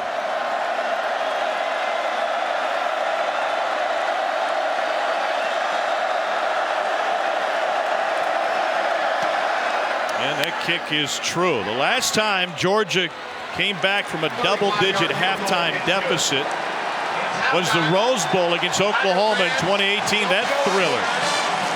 Different setting here in Boone County for sure, but his team trailing by double digits at the break. Eli Drinkwitz talked about opportunity. It is there for his team. They'll get the ball to start the second half. Meanwhile, Kirby Smart trying to get his team going. He's with Cole. Coach, you've talked a lot about the composure card. Some of you talk to your team about having to regain their composure. How do you help them do that at halftime? Well, we got to get some field position. We started off in a hole on the field position. We turned the ball over. They got all the momentum, and we haven't been able to reverse that. We got to reverse the momentum. We got to get some momentum back. Are there things specifically with the Missouri defense they're doing to take Brock Bowers away? Not really. They're knocking us off the ball. They're whipping us up front, and you can't win in the SEC unless you win the line of scrimmage. Thanks, Coach. Thank you. Georgia has only lost once in history as the #1 team against an unranked opponent. That was in 1942. Missouri winning the line of scrimmage so far. They'll break it down in the studio. Here's Dari and the guys.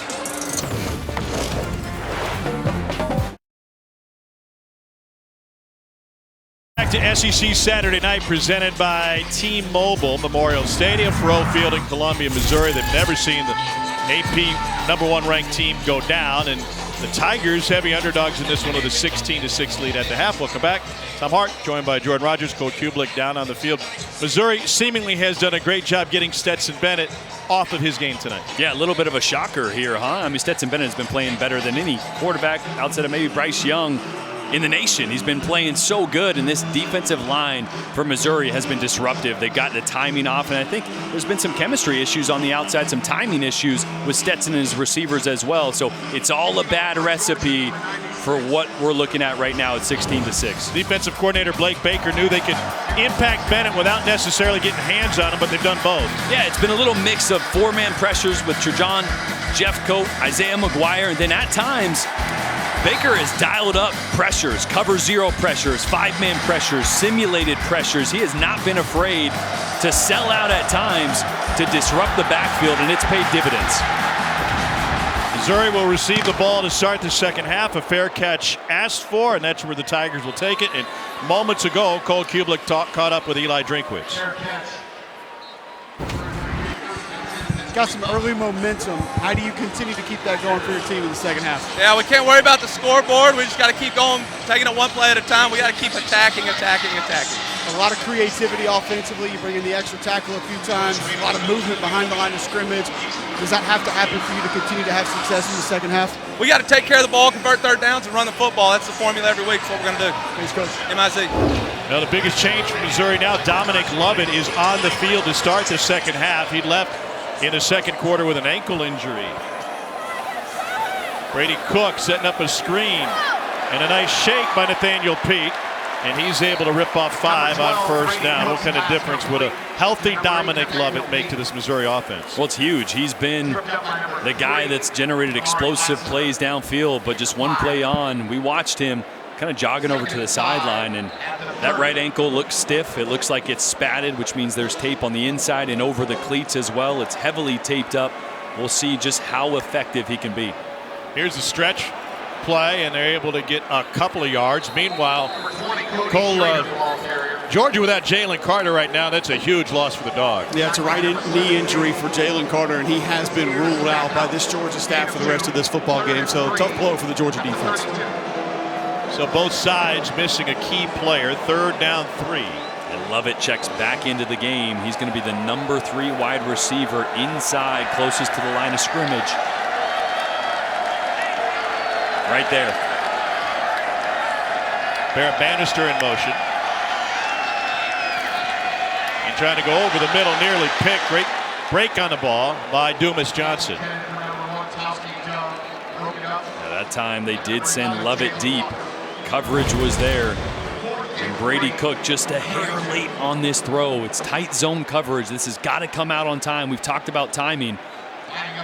Hung on that left side a little bit, came back to the right, and Dumas Johnson was there to make a break on it. Jack Stonehouse to punt it away. Won the punting job during the Abilene Christian game a couple of contests ago. McConkey takes a fair catch after a 45-yard punt. It's amazing, even just being up in the booth, you can feel momentum changes in the stadium, right? The momentum change of Missouri getting down to the 1-yard line, having the false start penalty, backing up. Georgia finishing with some points, stopping Missouri on this first drive, and this right here, this drive could change the entire momentum and the entire complexion of this game if Georgia can put something together. Looked like Bennett had his rhythm on their final drive of the half. They used a fake field goal to extend it, but had to settle for 3. Bennett hands it off. And they indeed have room for Kenny McIntosh, and he's able to pick up 9. The majority of the explosive plays for Georgia this season have come in the pass game, the exception being when they've gotten the ball into Bauer's hands as a runner. He just won, and I don't know if they got it. McIntosh kind of slow played it, and indeed they pick up the first down. You mentioned explosive plays. It was interesting talking to Todd Monken about explosive plays. He said the dilemma for us in the run game is we need Brock Bowers attached to the line of scrimmage to generate those explosive run plays, but in order to be explosive through the air, he's best split out. So you move him in, you move him out, and at times you get a little bit predictable at where he aligns and what you're trying to do. Thought you were going to sing the hokey pokey there for a second. Yeah. Turn yourself around. Bennett tonight just 10 of 24. Play clock late again. Handoff. Couple of yards for Kenny McIntosh, senior from Fort Lauderdale, Florida. Trajan Jeffcoat, another stop for Mizzou.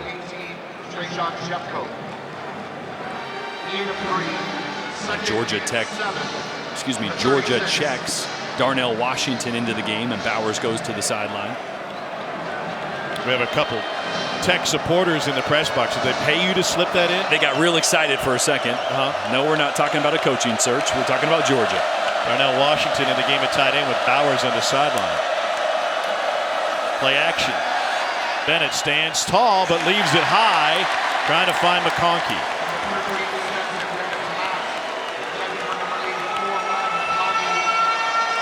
Third and 7 coming up.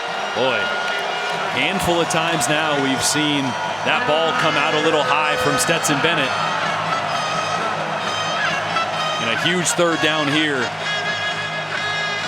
for defensive ends Isaiah McGuire and Trajan Jeffcoat for Missouri. And see if they can keep the trend going of getting in the backfield and stressing Stetson Bennett in the pocket.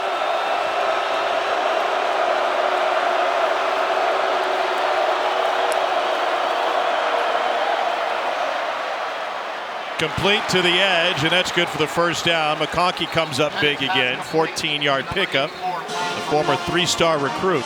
That's a big-time throw here by Stetson Bennett. They're going to have Ladd McConkey in tight, which creates a ton of space on the outside. I love those condensed sets for that reason. Stetson was in rhythm here, got on top of the ball and ripped it.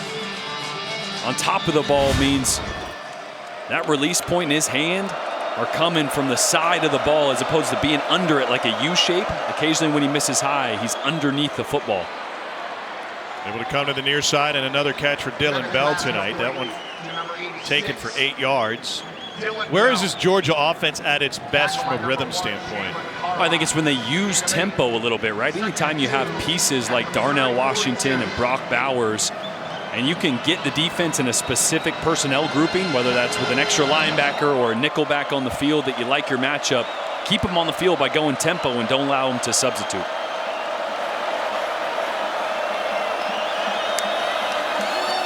Here's Milton.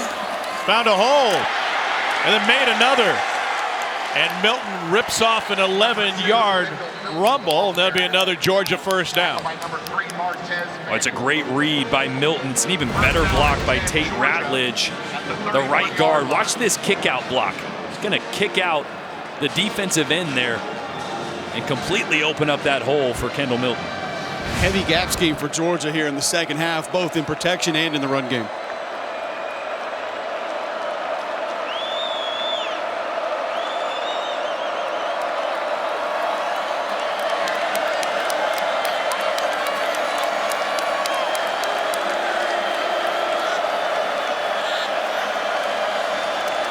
Bennett looking for Bowers. Bowers trying to win a one-on-one, and he gets taken down after a gain of only 2. Joseph Charleston, who's a Georgia product out of Milton by way of Clemson. Defensive coordinator Blake Baker really confusing some of the protection checks for Georgia. You saw that time Bennett up at the line of scrimmage pointing out who's the mic, who to slide to, and that time they slid the wrong direction, left a hole backside, running back on a linebacker, and that was the pressure that Stetson felt. And now McIntosh on the swing. And he's got another Georgia first down. Pickup of 10.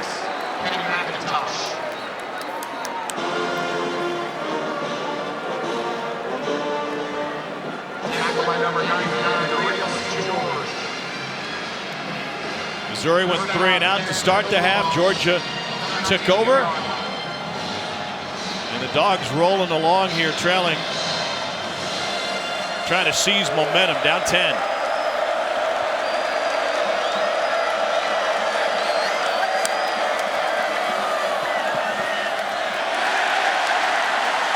Isaiah McGuire with the stop on Kenny McIntosh. McGuire having a monster game tonight for Mizzou.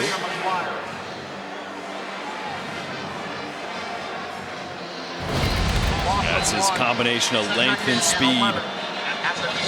Tracking that play down from behind. A lot of times you'll leave a backside defensive end unblocked on some of those gap scheme or zone plays away, figuring he won't make the play from behind, but McGuire all over it.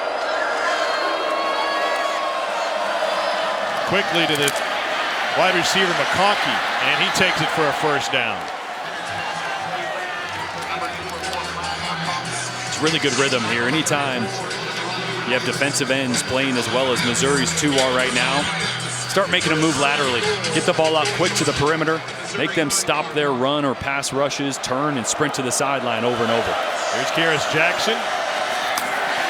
And he gets popped and stepped out of bounds. The line judge whistled maybe a hair late. Jalen Carley's in there. It's a loss of 5.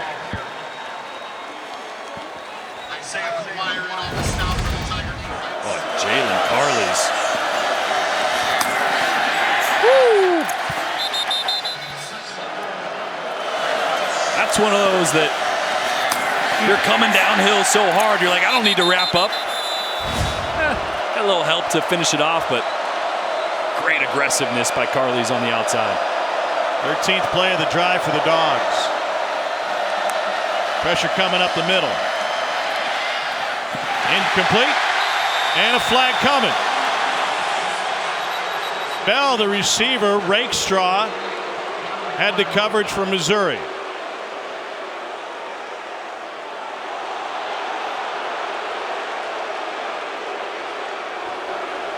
Pass interference on the defense, number 2. Ball be placed at the spot of the foul. Look in the secondary. Hold on in man coverage when they bring pressure. Yeah, remember the holding call earlier on Ladd McConkey on the return route? Same thing here. You got a wheel route on the outside, a return route on the inside. And just it's the offhand, it's the right hand. Great job by Rakestraw getting his left hand across, but what you didn't really see there is the right hand grabbing some fabric around the waist there. And that's the flag. Easy for the refs to see that from behind. McIntosh blasted at the line of scrimmage. Carley's came in to fill the hole.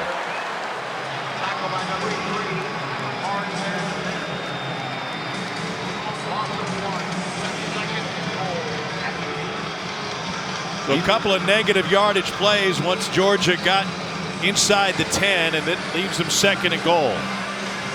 Jaden Jernigan's going to have to pay rent in the Georgia backfield. Guy's had penetration all night long. Big number 0, 6 feet 279, Oklahoma State transfer. Play action. Bennett lets it go, and that is high and incomplete. Looked like Kearis Jackson was open originally. The coverage caught up to him. Yeah, they do a little sugar huddle, try to be quick to the line of scrimmage to disguise the formation, add motion to it, expecting that ball to come out a little earlier, and man, this crowd is getting into it on third downs.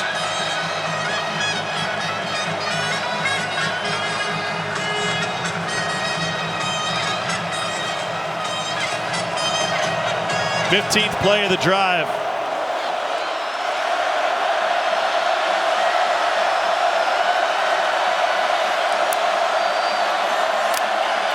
Bennett pressured, can't escape, and he goes down. A sack for Darius Robinson.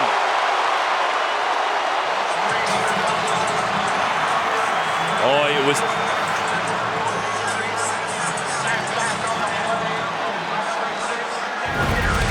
Backside linebacker here, Tyron Hopper, is going to come through on a little stunt.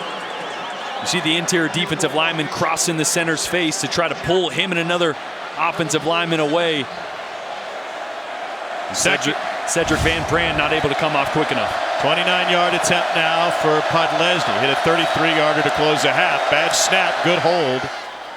And a great recovery by Stetson Bennett as a holder. Missouri with 2 sacks of Stetson Bennett tonight, 7 tackles behind the line, and that caps a 16-play, 66-yard, 7-minute, 47-second drive for Georgia.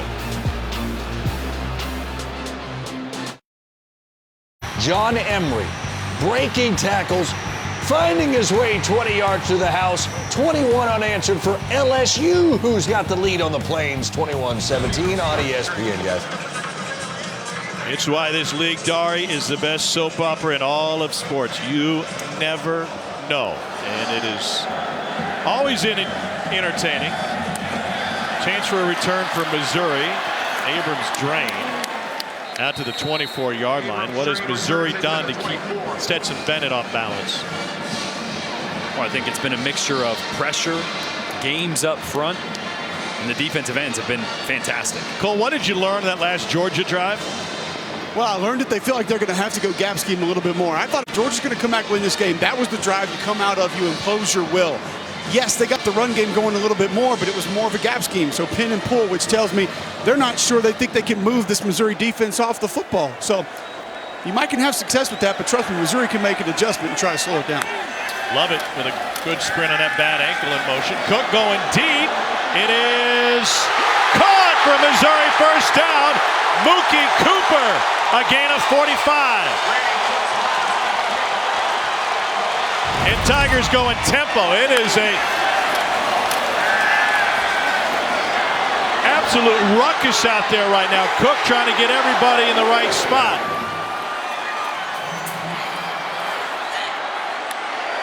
Out of an empty backfield. And the sideline incomplete. Trying to find Bannister. What a play by the Ohio State transfer, St. Louis native Mookie Cooper. Yeah, that shot play, they caught Georgia in a cover 4, which means those 2 inside safeties have a lot of run responsibility too. So with the motion in the backfield, they got up to 10 yards and underneath.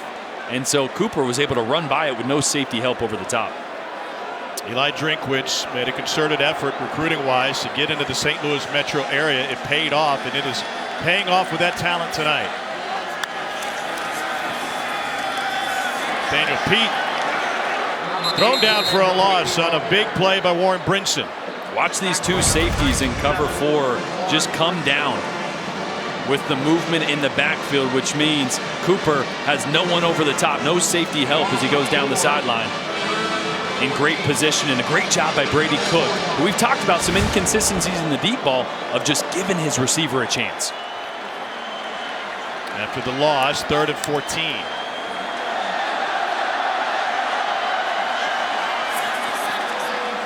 Cook will check. Georgia answers.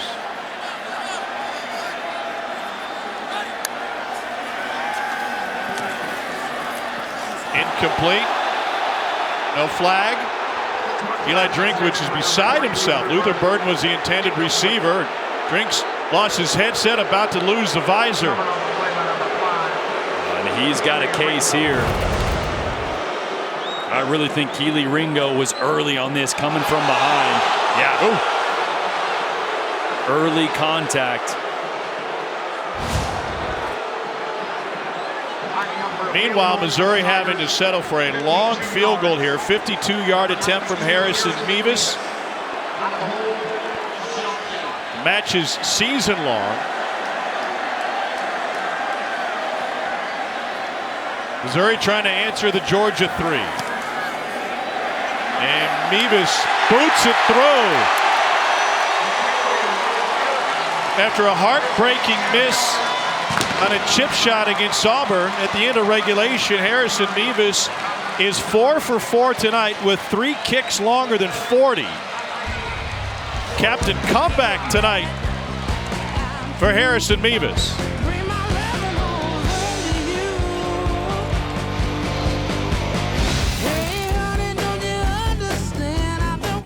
Describe the feeling. You know, I tried not to put, you know, the Bulldog Nation on my shoulders because I can't carry that weight. But when Keely caught that pick, and I didn't even see him score a touchdown. I just saw him catch the pick, and I was like, it just lifted off my shoulders. I just started crying. The emotion just came over me. That was when it all hit me. The wave of emotion, I can't describe it. I wasn't expecting it. It caught me off guard. That was when it set in. And what a roller coaster this game of college football can be. Bringing Georgia a national championship last year for a guy who, from a pure NFL standpoint, people wanted to drag down and denigrate, but he won the job over JT Daniels, and he delivered something that the Bulldog faithful had been clamoring for. Yeah, and he mentioned the weight on his shoulders, and he didn't feel he could carry the weight of all Bulldog Nation. Well, now he feels he can.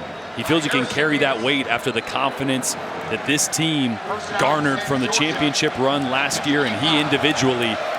And that carries its way into the offense. He wants more control over protection, adjustments from Todd Monken, and now's his time to prove. And they'll go to the run game here with Kendall Milton, and he picks up a first down, but we've got a flag. Cole, you talked to Stetson this week, and it seems like he thinks that coming into this game, the offense was running on all cylinders. Yeah, I asked him about the offense, the evolution of it, and I thought he was in a little bit more command of it this season. Personal foul, low block on the defense, number 3. That 15-yard penalty will be enforced from the end of the run. First down. He said, you know, since Coach Chaney was here, and then obviously since Coach Monken's come in, couldn't do what he wanted to first year, and it's just grown and grown since then. Felt like, he said, I think this is where Coach Monken wants the offense to be. I feel as confident about it as I ever have been as a Georgia Bulldog. Well, when we talked to Todd Monken, he said, well, not so fast. There's a lot of evolution still to come within this offense. And anytime you think you've arrived, you're going to go backwards. And you have to keep growing as an offense. A personal foul penalty on Columbia's Martez Manuel, and it takes Georgia past midfield. Bennett down the sideline, flag on the play, caught by Darnell Washington, and he tried to go high, and he went Ralph Macchio on the kick. It's a pickup of 30, and that is 6'7", 270 rumbling down the tracks. It's a really similar play there to the concept that Brock Bowers caught down the opposite sideline on a wheel route as well. There is no foul on the play. First down.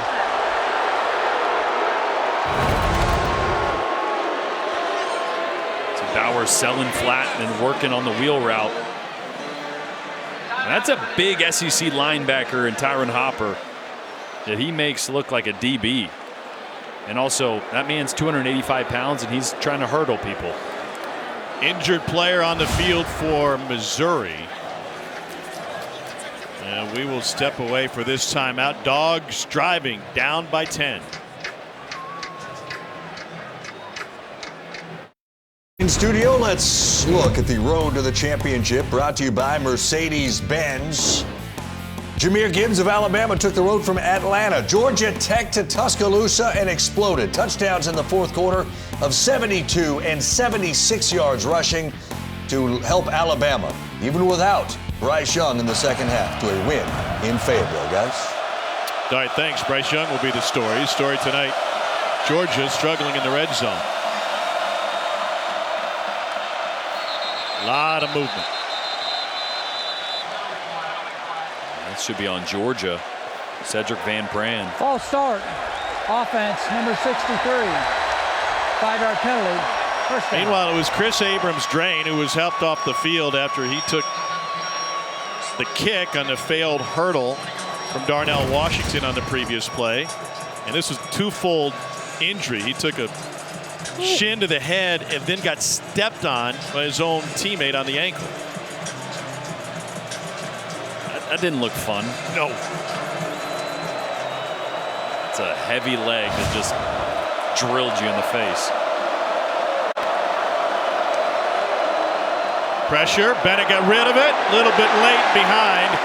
And he had folks in his face. Trajan Jeffcoat out of Irmo High School in Columbia, South Carolina. Well, Stetson's got to know he's hot here.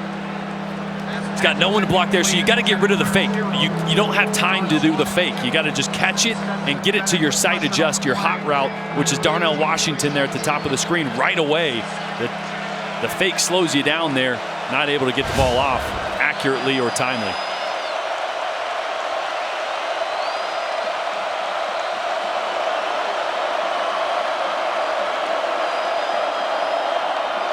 Bennett with a bullet wide and another incomplete pass. Trying to find Dylan Bell. 3rd and 15. Blake Baker doing a great job of mixing things up. We've talked about pressure, cover 0. That time drop 8. There's no pass window on that slant route. for Stetson Bennett, and a monster third down here, if not for any other reason than confidence. A field goal still gets you within one score, but they have not gotten touchdowns in the red zone so far tonight. That's been a story. Just 3 of 10 on third down. To the screen. Blaylock. It's taken down at the 11-yard line. It's a gain of 9. Charleston with the stop.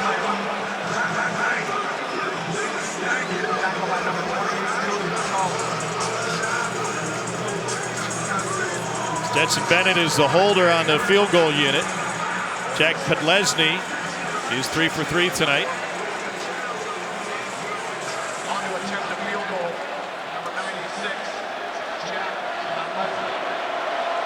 Semi-finalist for the Campbell Trophy, the academic Heisman. Our buddy Matt Stinchcomb won that back in '99. 28-yard attempt. And it is true. Kickers have earned their scallies and their NIL money tonight, huh? No doubt. But Leslie perfect on one side, Mevis hasn't missed on the other.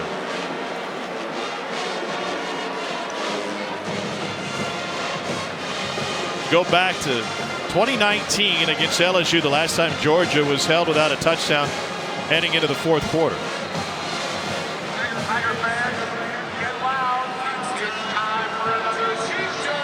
We've got a moment. Let's get it to Laura Rutledge and our friends at Academy Sports and Outdoors.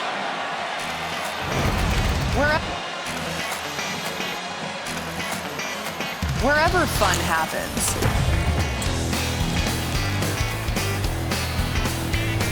Academy Sports and Outdoors is there.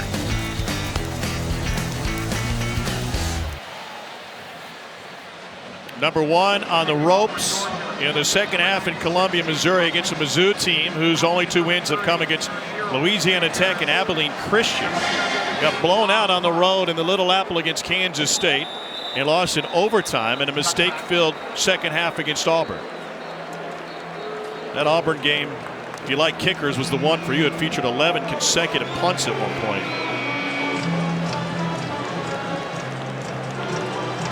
Brady Cook, a St. Louis kid out of Chaminade, grew up coming to Missouri games.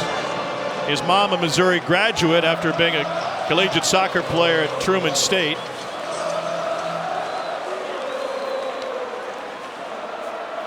He talked about responsibility and accountability when we got with him yesterday, and trying to keep this wide receiver room happy. High snap. Cook pressured, and he goes down. The snap started him off on the wrong foot. Nolan Smith took care of the other one. It's an 8-yard sack for the Dogs. Yeah, Nolan Smith coming off the edge here. The high snap just throws the timing off everything. Smith is sitting right there in front of Brady Cook. Nowhere to go with the ball, especially with number 4 breathing all down over you.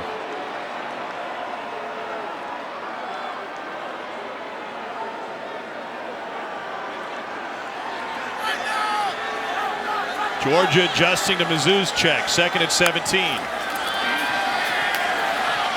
Wide of Bannister. And that will leave 3rd and long. Momentum's a funny thing, right? Sometimes you earn it, sometimes it's given to you. And that first play just kind of crushed any momentum. Thought it'd be a good drive to bring in an extra offensive lineman, get the run game going, try to get this game into the fourth quarter on the current drive. But now in a 3rd and really long, you got to be very, very careful if you're putting the ball in the air.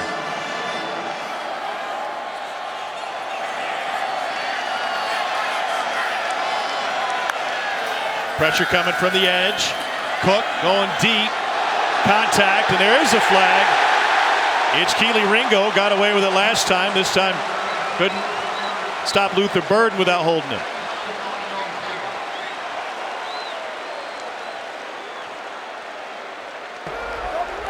Pass interference on the defense, number 5. 15-yard penalty. First down. Boy, physicality is one of the best parts of Keely Ringo's game. At 6'2", 210, he's a big corner. Just loses sight of the ball for a second. You see him turning around the opposite direction.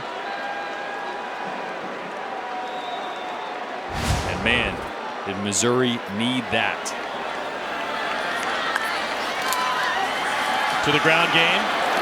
Here's Pete. He's got a first down. And he takes it into Georgia territory, carrying 4 Bulldogs with him. What a run by Nathaniel Pete.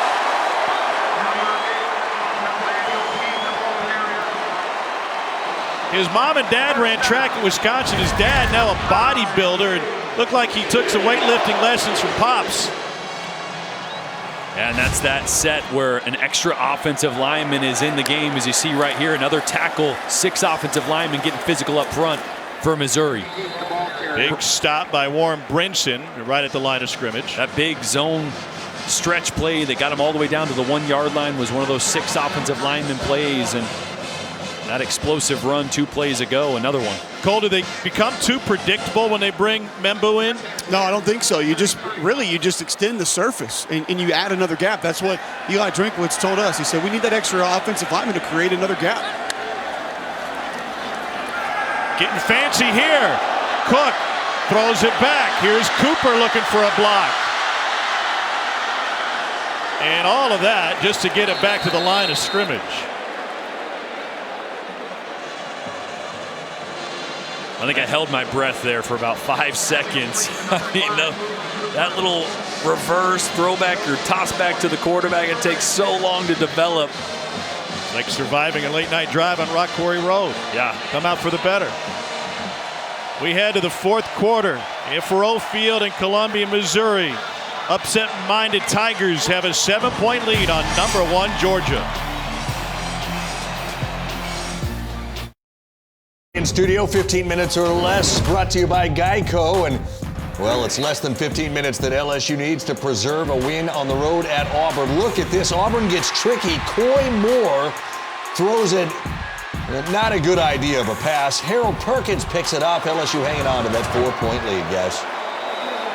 All right, Di, thanks for keeping us updated there. Here in Como, we head to the 4th quarter. 3rd and 10 for Mizzou.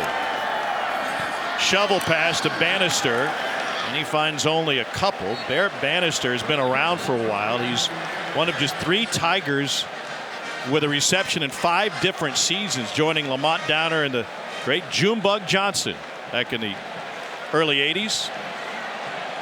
They call you Junebug when you ran through the tunnel tonight? No, they called me stiff, old, and slow. Here's another long one coming from Mevis. His career long is 56. That was against Boston College a couple of years ago. This one from Jeff City. Hey, the way he's rolling tonight, never leave the table on a heater. Officially a 55-yard attempt. Drives it. Got the distance. It's a heater, baby!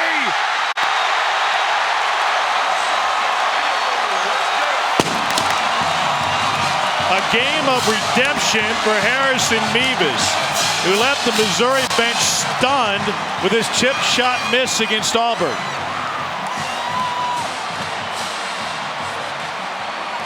He is the hero after playing the GOAT just 7 days ago. You said redemption. What a story. Like you mentioned, the chip shot miss last week. Strut it off, son. The thicker kicker is swagging out tonight.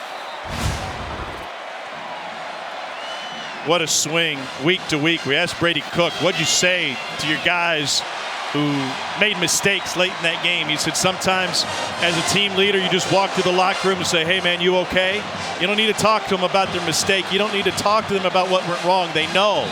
They own it. It was Mevis with the missed kick and Pete with a fumble at the goal line. Now Stetson Bennett has his work cut out for him. Down 10, about a minute into the 4th quarter.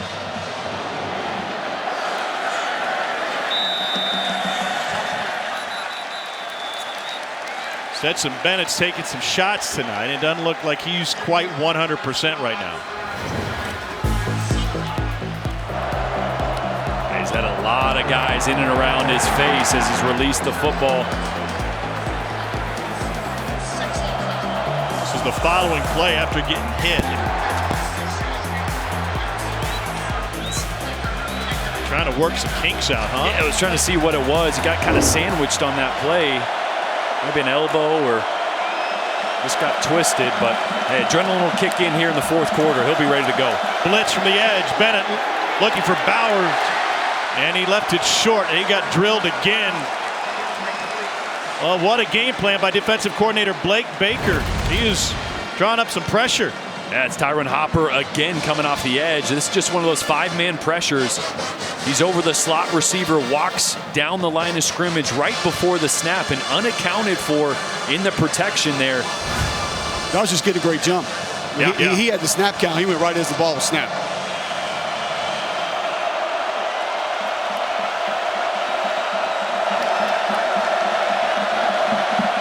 He might come again. There he is. Meanwhile, they run it right past him. Kenny McIntosh in the open field. Swerves his way into Mizzou territory on a 27-yard run. Well, it worked great the play before, but anytime you blitz off the edge here, we're going to see Hopper come into the screen, and the run cuts right back to where he's supposed to be. Same thing that happened to Georgia on that long run by Missouri. The blitzing linebacker who's responsible for that cutback lane is no longer there. That was on Schrader's 63-yard run to the 1. Sometimes you just get lucky, right? The right play at the right time versus certain defense. Bennett finds the mic.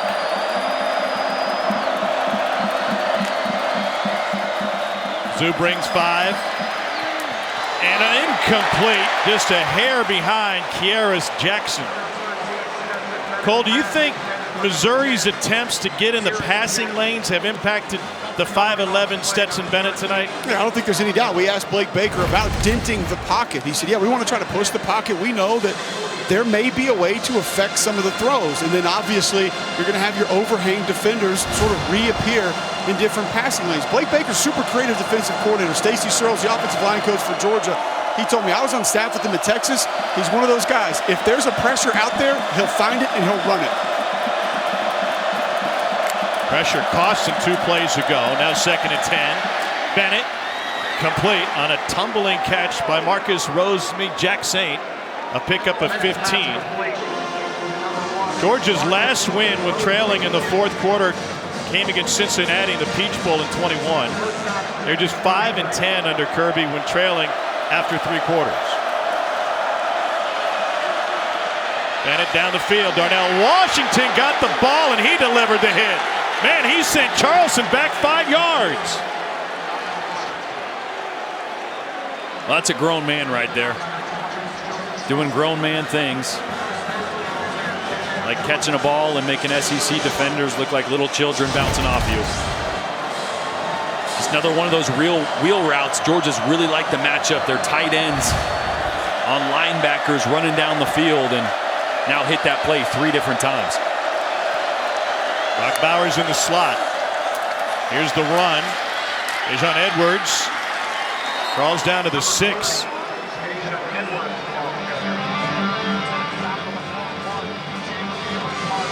This right here, I think, is where if you're Todd Monken in Georgia, you just got to trust it. Get the ball going downhill. Lean on your offensive line. I know it hasn't been pretty and it hasn't been perfect. Some gap schemes have been really good, especially in the first half. I trust your run game to punch this one in here.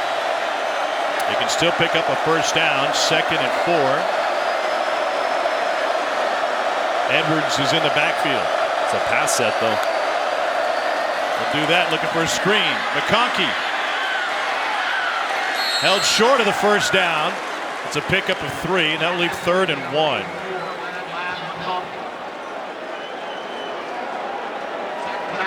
What kind of play call do you like here? 3rd and 1 inside the 5. Again, I like being physical. Said it before. You got 2 tight ends in the game. Brock Bowers, Darnell Washington, who might as well be an offensive lineman. They're going to be at the top here. I like running in that direction. They've got Kendall Milton in the game now.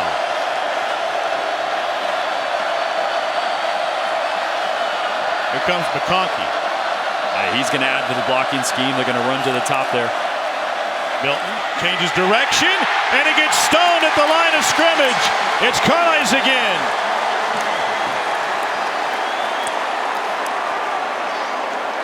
And now 4th and a shorter 2. And the offense will stay on the field down 10 with 10:40 and rolling. That time Ladd McConkey on Carly's, and he won that matchup. This is a monster 4th down. Let's see if this Mizzou defensive line. Dogs 2 on 4th this season. Bennett hands it off. They go with the sweep. Here's McIntosh. Hit. First down to the pylon, and he's out of bounds at the 1-yard line. What a battle, and now 1st and goal coming for number 1 Georgia.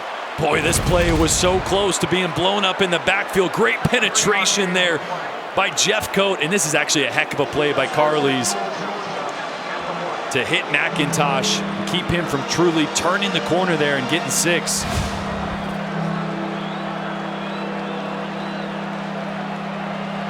But again, when Georgia has needed to be physical and go downhill, they haven't been able to. Let's see here at the 1-yard line if they can.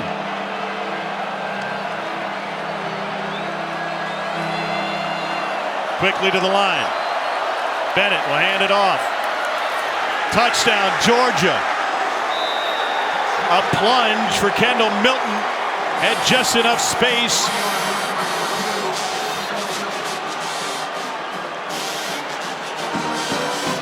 The Dogs an extra point away from a 3-point game. Yeah, this time really good pad level. Get all those helmets going down. Staying low. Let's keep an eye on.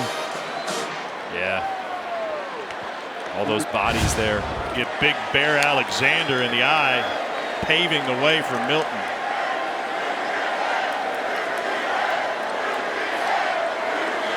UGA chant breaks out here in Columbia for the first time. The tens of thousands clad in red making their voices heard.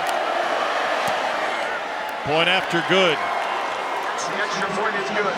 Eli Drinkwitz talked about this being an opportunity for his program tonight. Can they hold on against number 1 Georgia?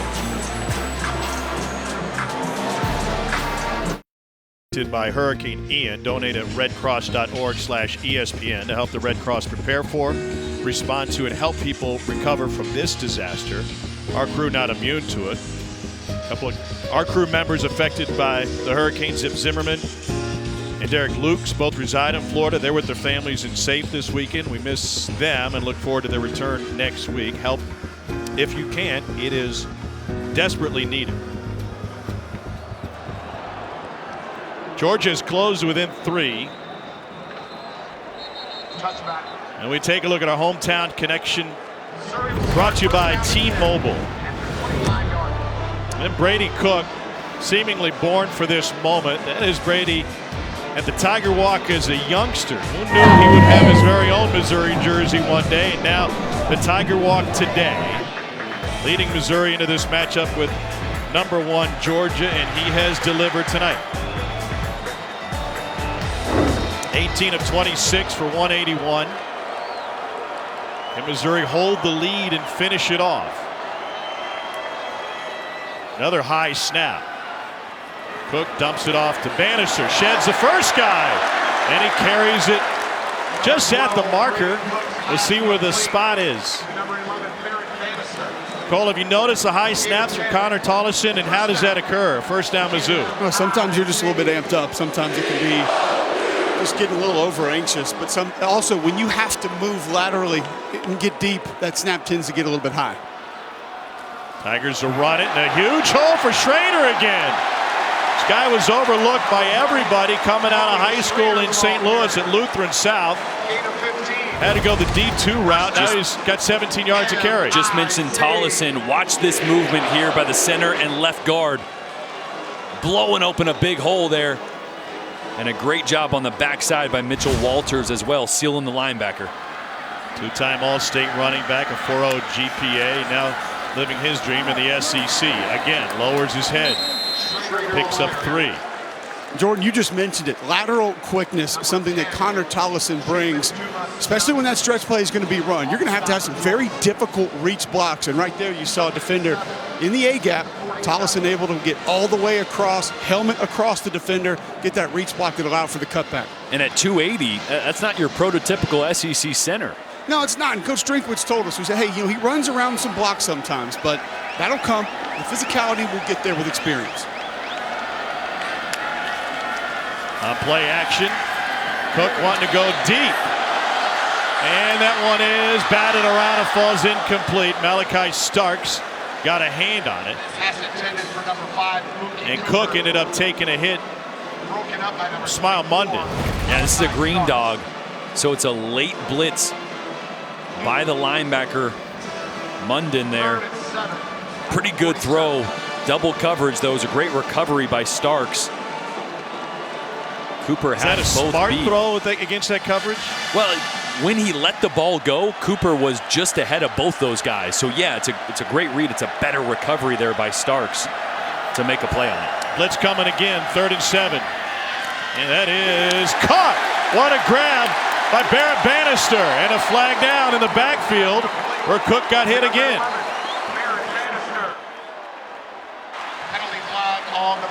That's going to be on the offense. I think they're going to get Mitchell Walters. Possibly hands to the face. Personal foul, hands to the face, number 75 on the offense. 15-yard penalty, replay 3rd down. And that wipes away a 1st down gain for Mizzou. Yeah, just a little out of position here. Working against the speed of Xavier Sori there. But poltergeist on him. 3rd and 22.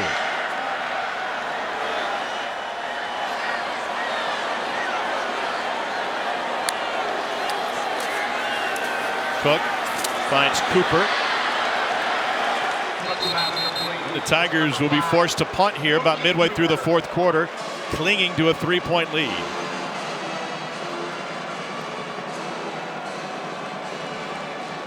All Eli can do there is shake his head. You know, a lot of times we look at those penalties and say, well, that cost him a 1st down. Well, against that blitz, it was necessary just to buy the time for Cook to get rid of the ball. Yeah, I don't think they would have got much out of it. It's really the deep ball that you missed on. You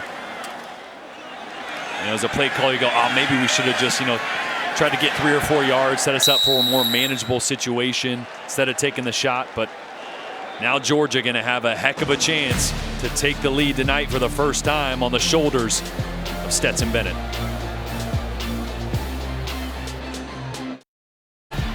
SEC Saturday Night is presented by T-Mobile, bringing 5G to hometowns across the SEC. Truman fired up. Missouri maybe without a win against the #1 ranked team in the AP poll, but they've had some huge wins in their history. Knocked off 7th-ranked Oklahoma in 1939 at Ohio State, 76 against the 5th-ranked Buckeyes with Leo Lewis and Pete Woods being the heroes in that one.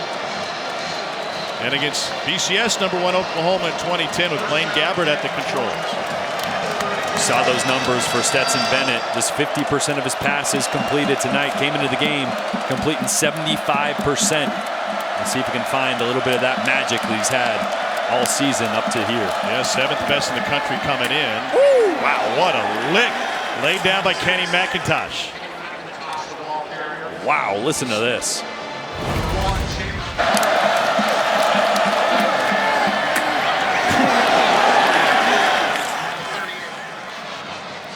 I tell you what, Carles has come up and initiated contact tonight. Can't fault him there. I mean, it's a big running back coming downhill. Credit to #1 for flying around all night and taking hits. Again to the ground game. That's a 1st down run and more.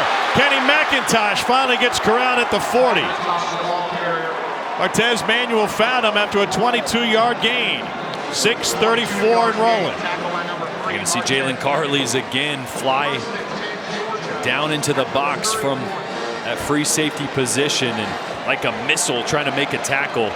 He hasn't done much of throttling down and trying to wrap up tonight in that time. broken arm tackle led to that explosive run.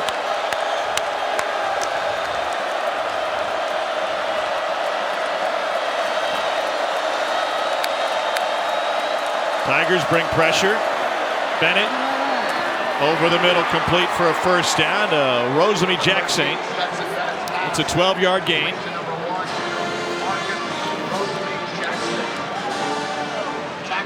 I love that play call right there. That's called a search route.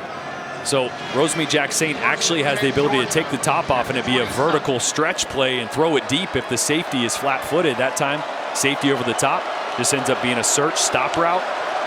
So you can call a shot play without guaranteeing that it has to be a deep throw.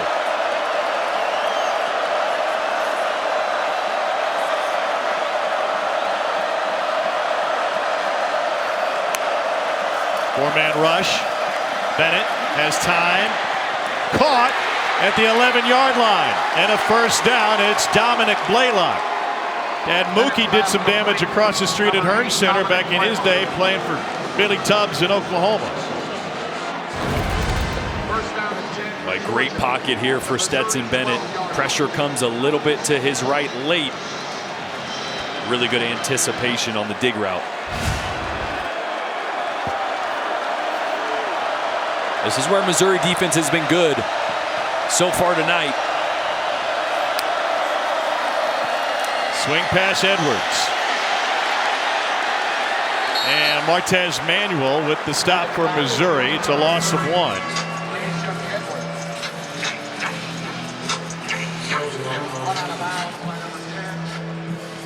Martez Manuel knows about the opportunity in front of him tonight. He was a Missouri fan after moving here from Los Angeles, and he was able to fight off a great blocker in Brock Bowers. Yeah, maybe got away with a little bit of tug on the jersey, but this area of the field is usually where Brock Bowers is a huge threat and a mismatch matched up right now on a corner. And there he is, catch made, and he is down to the goal line, just short. And the Dogs will have first and goal after that 12-yard gain. And they are not wasting any time. Number 1 looking for its first lead of the night.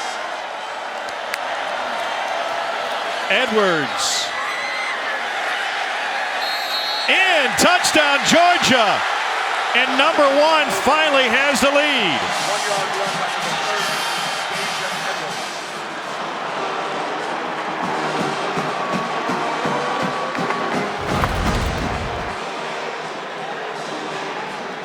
Here, if Edwards gets in, all that ball's got to do is touch the white. Yep, that's a touchdown. Check to make sure a knee didn't come down. This play is under review. A lot of bodies in there. Looks like a touchdown, smells like a touchdown. Probably a touchdown. How about the play by Bowers, as you pointed out? What a weapon deep in the red zone. Another look, did it break the plane? All it needs to do.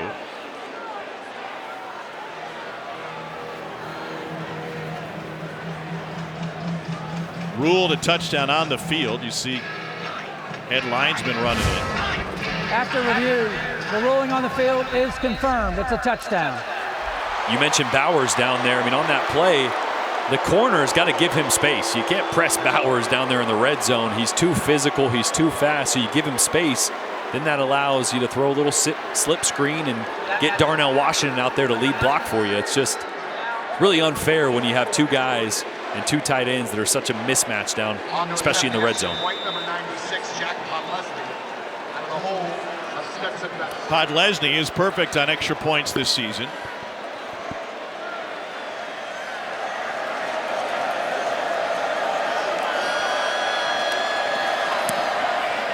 And the Dogs extend their first lead of the game to 4 with 4:03 remaining. You're going to see the Bowers play here that got him down inside the 1-yard line. Cushion on the outside from a corner. Darnell Washington lead blocking for Bowers. That's just not fair. And then the physicality of Georgia has really come on here in the second half. And they take their first lead, 26-22. Drinkwitz trying to make history tonight. Missouri's never beaten the Associated Press #1 team. 0-16 all time, including a loss to Georgia last year. The Tigers trail for the first time tonight. This is SEC Saturday night presented by T-Mobile. And in a game like this, mistakes loom large. After that long run from Cody Schrader, Missouri was looking at 1st and goal at the 1. And one mistake, a false start, may have cost them 4 points, and now it's a 4-point game. Yeah, you back up, you kick a field goal instead of getting a touchdown. I mean, you're looking at what could be a tie game right now. After such a momentum play, a huge explosive run, you try to go fast to get inside or to get Georgia, catch them off guard, and just a little flinch on the right side ends up being a huge part of this game right now. Tyler Stevens, a tight end in the game for Mizzou. Brady Cook looks deep down the sideline. And too strong, aiming for Luther Burden III. Boy, with how much success Missouri has had running the football, the stretch play's been big. Would have liked to see that on 1st down. You know, last drive, you see Eli there looking at his play sheet. You get inside 4 minutes, you start getting to that section of the play call sheet that has got to have it. That are normally reserved for the end of the game. Those are the plays that you feel most comfortable with in certain down and distances. And now to throw on 2nd down. And that one's incomplete. And Missouri looking at a 3rd and 10. Cook's pass intended for #1, Towski Young. Incomplete. 3rd and 10 at the 25. Tell you what, Brady Cook, although he's young in his development, led a big drive last week against Auburn to give them a chance to win that football game. Obviously, we know what happened. He's got it in him, though. Tough test here on 3rd and long. Got Cooper and Burden on the near side. Looking that way. Adjusts over the middle and complete. Trying to find Bannister, covered by Tyke Smith, who's taken over the star position for Javon Bullard, who did not make the trip for Georgia. Full field progression here. Brady Cook was working the left side, coming back to his 3rd read, which was Bannister over the middle of the field in really tight coverage by Tyke Smith.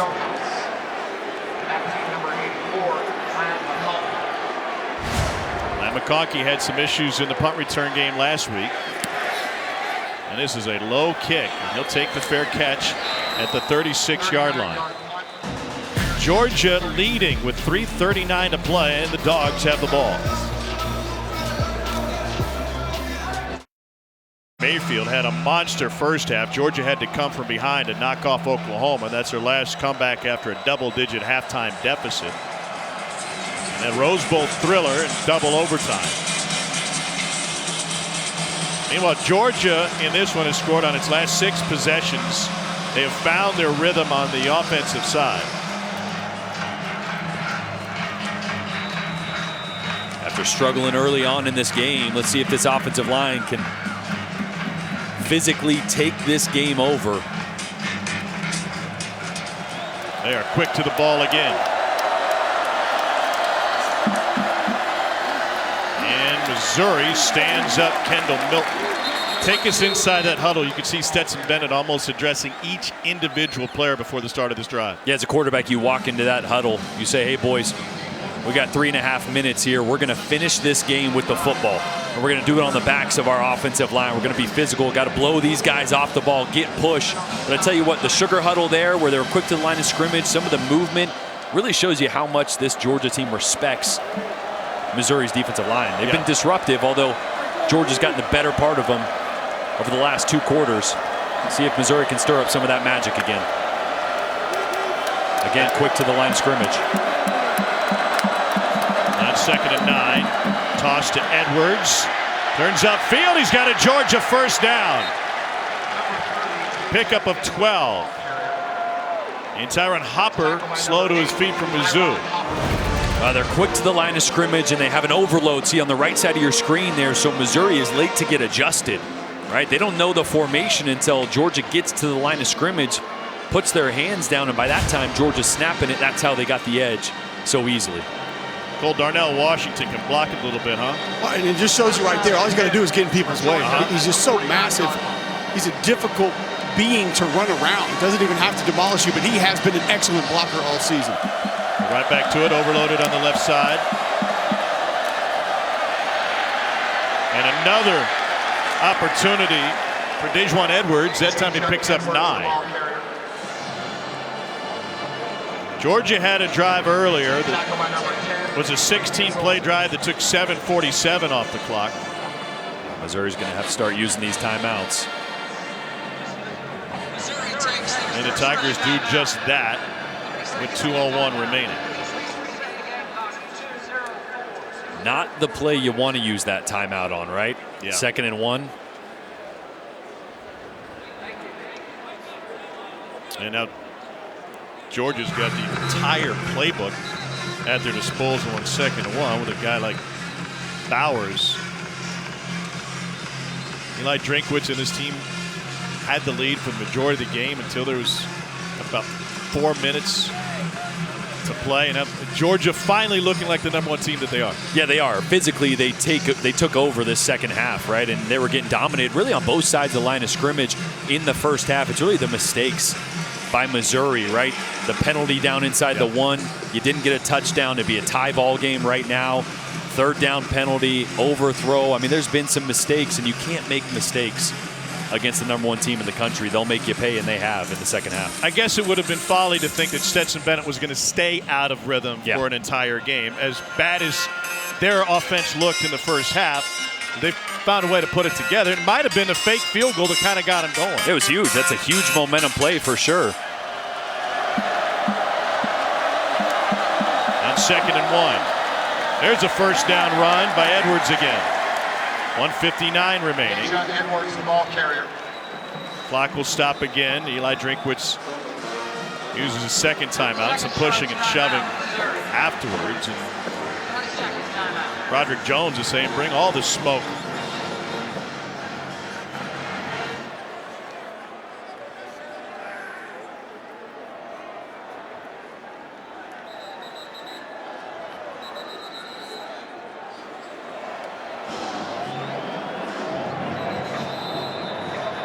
Stetson Bennett, 18-3 as Georgia's starter. We saw his leadership tonight. We know his versatility. He's more than just a willing runner. He's a really good runner. We're talking with Todd Munkinson. His athleticism is why he got the job over J.T. Daniels last year. And his family, well, they're versatile as well. His great-grandfather started as a moonshiner, ended as a Baptist preacher. That's about as big a turn as you can make. Wow. I don't even know how that happens. Maybe Johnny Law catches you, you change your mind. Yeah. Turned his life around. And Stetson Bennett turned his game around.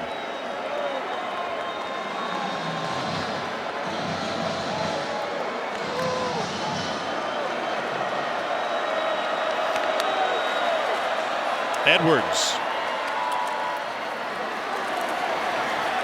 picks up 5. Edwards, the ball carrier. Tigers use their final timeout. Georgia will be looking at a 2nd and 5 and a conversion, trying to wrap it up.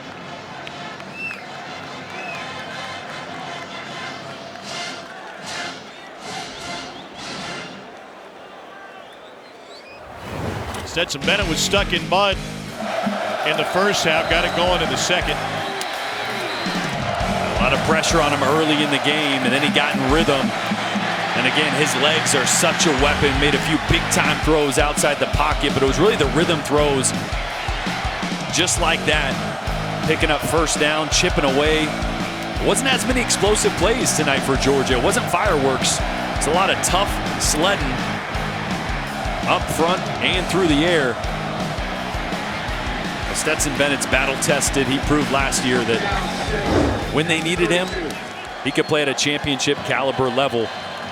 And you can see that second half was much more the Stetson Bennett we expected coming into tonight. That's been the difference. So 2nd and 6, and that's what the ball game has come down to. Edwards stopped short 3rd and 2 coming up. Joseph Charleston with the stop for Missouri. The clock is going to roll and get down to about a minute. Yeah, still a chance, Missouri. Obviously, Georgia being field goal range here. They stop them. Still a chance they get the ball back with a little bit of time, not much. But in order for that to happen, got to stop them here on 3rd and 2. And hope they don't just roll the dice and go for it on 4th. Song reminds me the Braves beat the Mets tonight, go for the sweep tomorrow. They took over first place in the East. How about the Mariners making the playoffs for the first time in 21 years? You know, that might be the first time in the SEC Network's history that the Seattle Mariners were brought up during a broadcast. Well, I had that on my bingo card. Nice. 3rd and 2 with 1:02 remaining. Also grew up a Mariners fan, so. For you. Junior, what do you draw up here? Well, I love the plan that Georgia has had, right? The sugar huddle is difficult because you have 2 big tight ends that Georgia has and uses, and when you don't know which side they're going to line up on, and they line up in about a second and a half and the ball gets snapped right after that, Missouri doesn't have time to get their big bodies where they want them. So I'd go right back to that. Man, it's an advantage. Cole, what do you see on the Mizzou side? I actually think you got to play the perimeter. That toss sweep, especially on this drive, has been so effective. You can't allow your edge defenders and linebackers to get sucked down inside, even though it's 3rd and 2.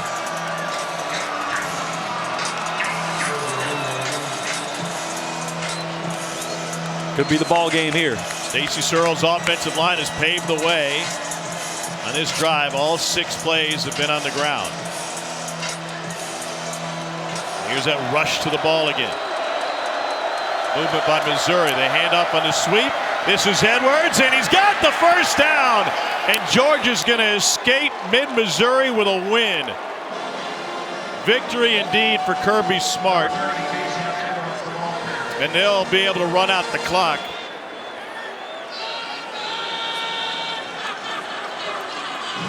An uninspired first half for the #1 team in the country.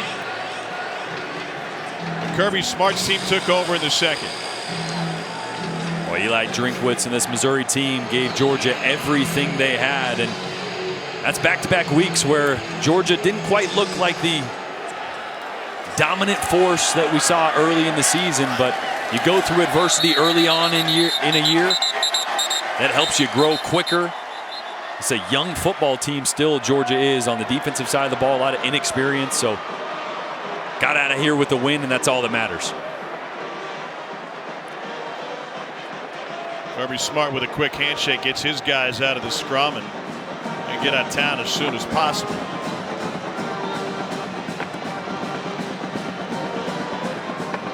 Georgia now 15-1 all time as the #1 team against an unranked opponent. They had their hands full for most of this one.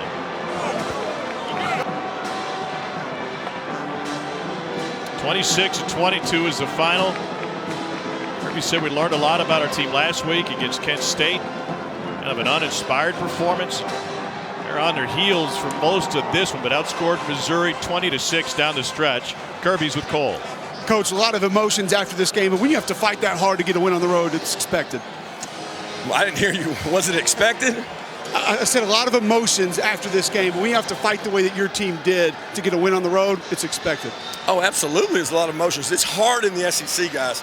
Been in this league a long time. There's nothing easy about the SEC. And when you go on the road in the SEC, you better be prepared.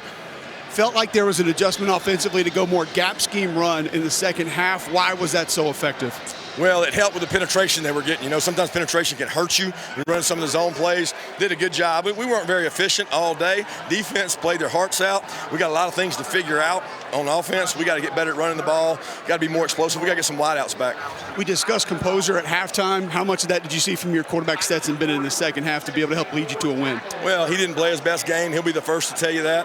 But, you know, give Missouri some credit. These kids came out here and fought today. And when you play on the road in the SEC, I say it all the time, it's one of the tough places to play. Thank you, Coach. Thank you. Go Dogs. You know, back in '98, after a Gabe Gross pick, Gabe Gross tackled Kirby Smart on his interception return. Good tackle of Cole. Grab Kirby again. Physical. Dogs come on the road. get a win after having their backs against the wall. That's the story here. Back to the studio.